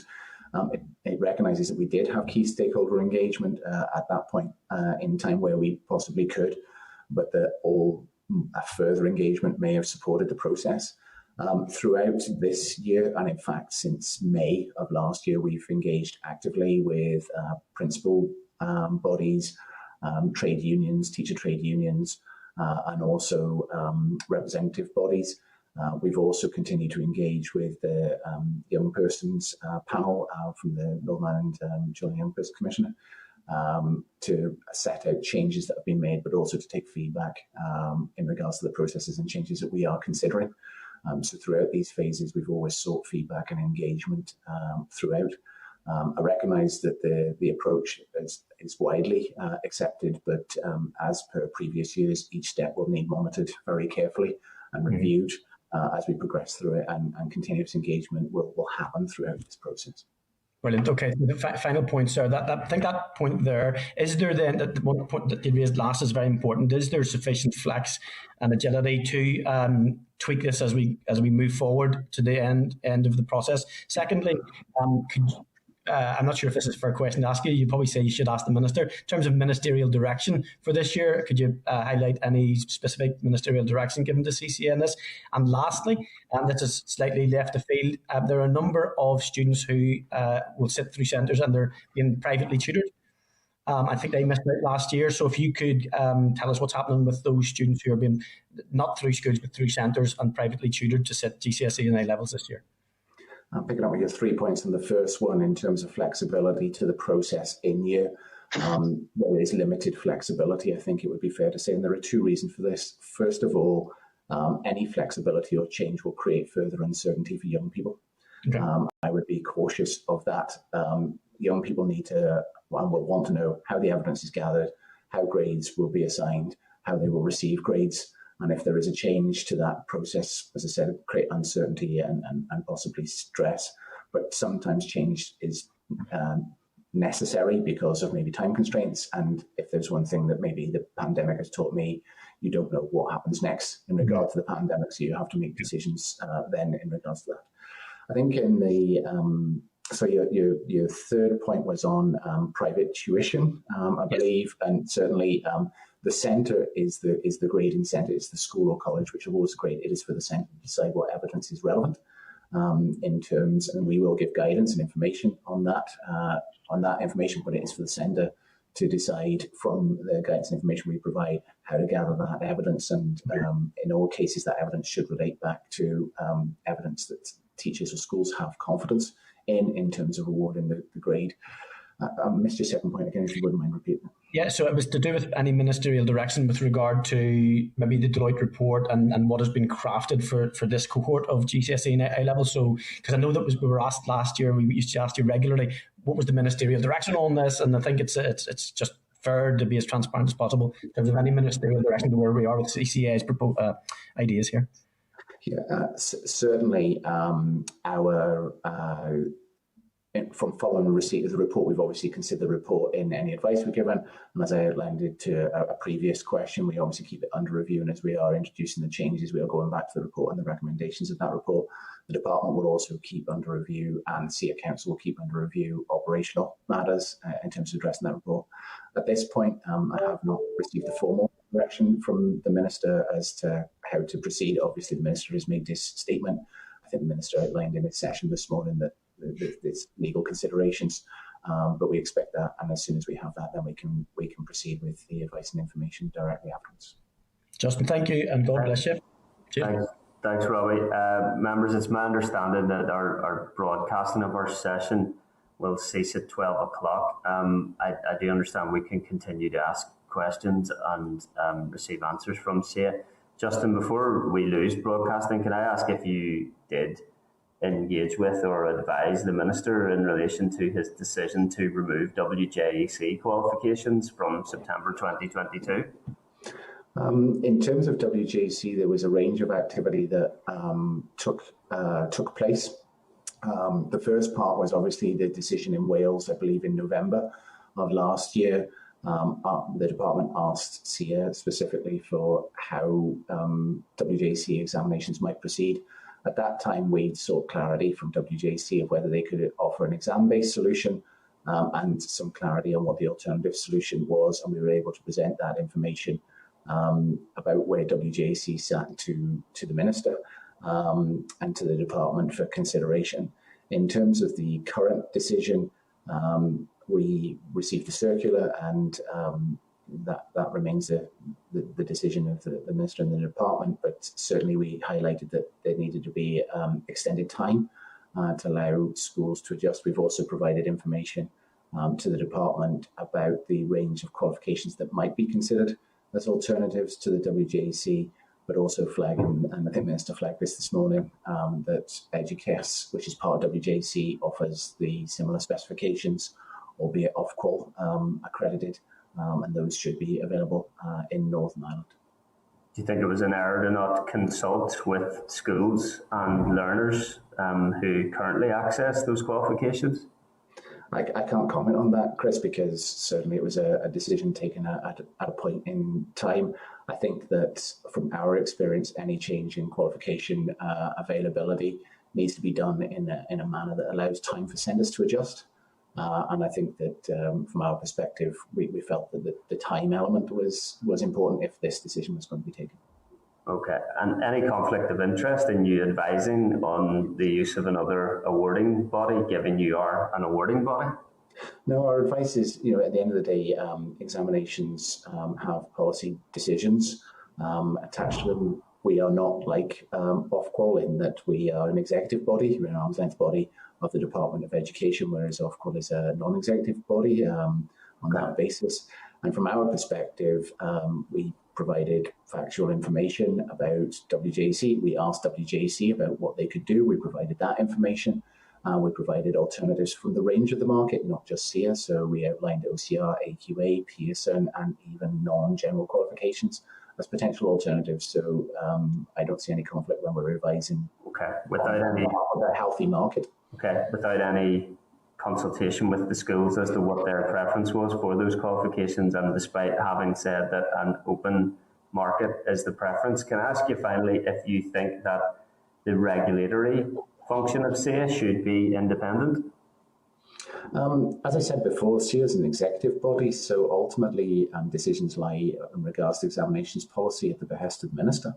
That is not the same situation as an independent body, such as in Wales with Qualifications Wales or Ofqual. Second to that, SQA in Scotland does operate the regulatory function inside the Scottish position, similar to Northern Ireland, and doesn't have any issues of this nature.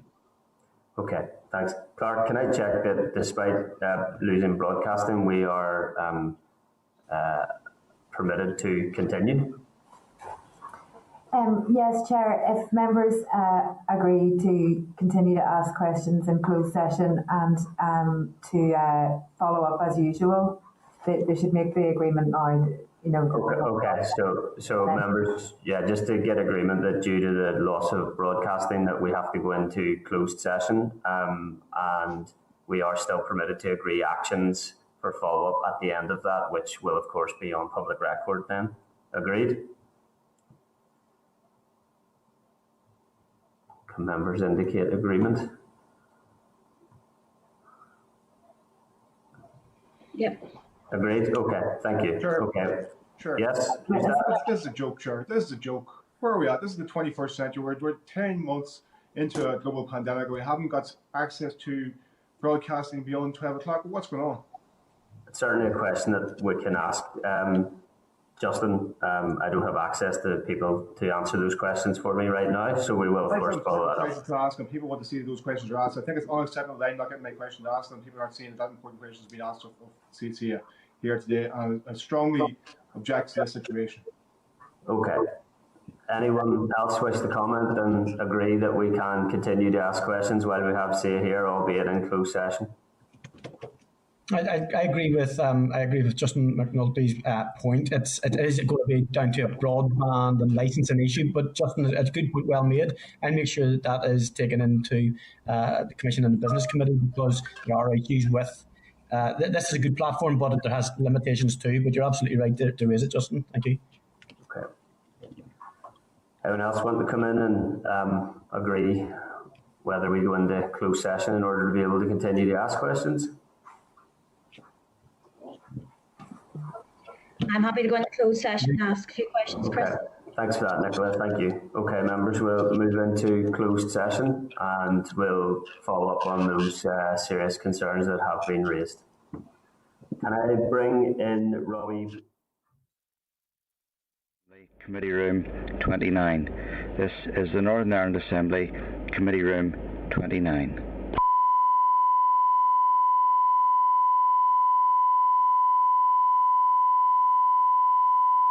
This is the Northern Ireland Assembly, Committee Room 29. This is the Northern Ireland Assembly, Committee Room 29.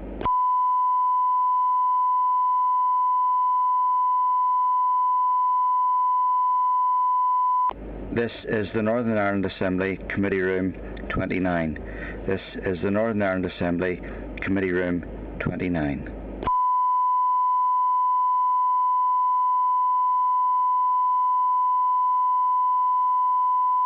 This is the Northern Ireland Assembly,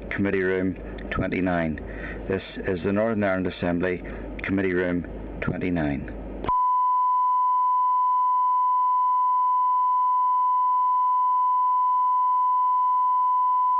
This is the Northern Ireland Assembly, Committee Room 29. This is the Northern Ireland Assembly, Committee Room 29.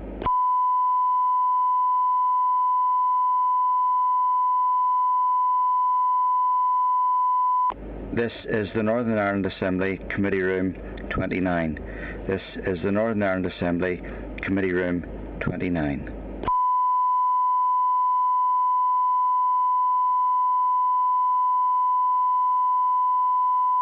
This is the Northern Ireland Assembly, Committee Room 29. This is the Northern Ireland Assembly, Committee Room 29. This is the Northern Ireland Assembly, Committee Room 29.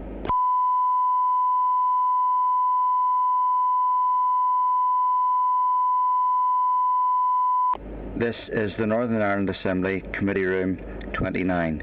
This is the Northern Ireland Assembly, Committee Room 29.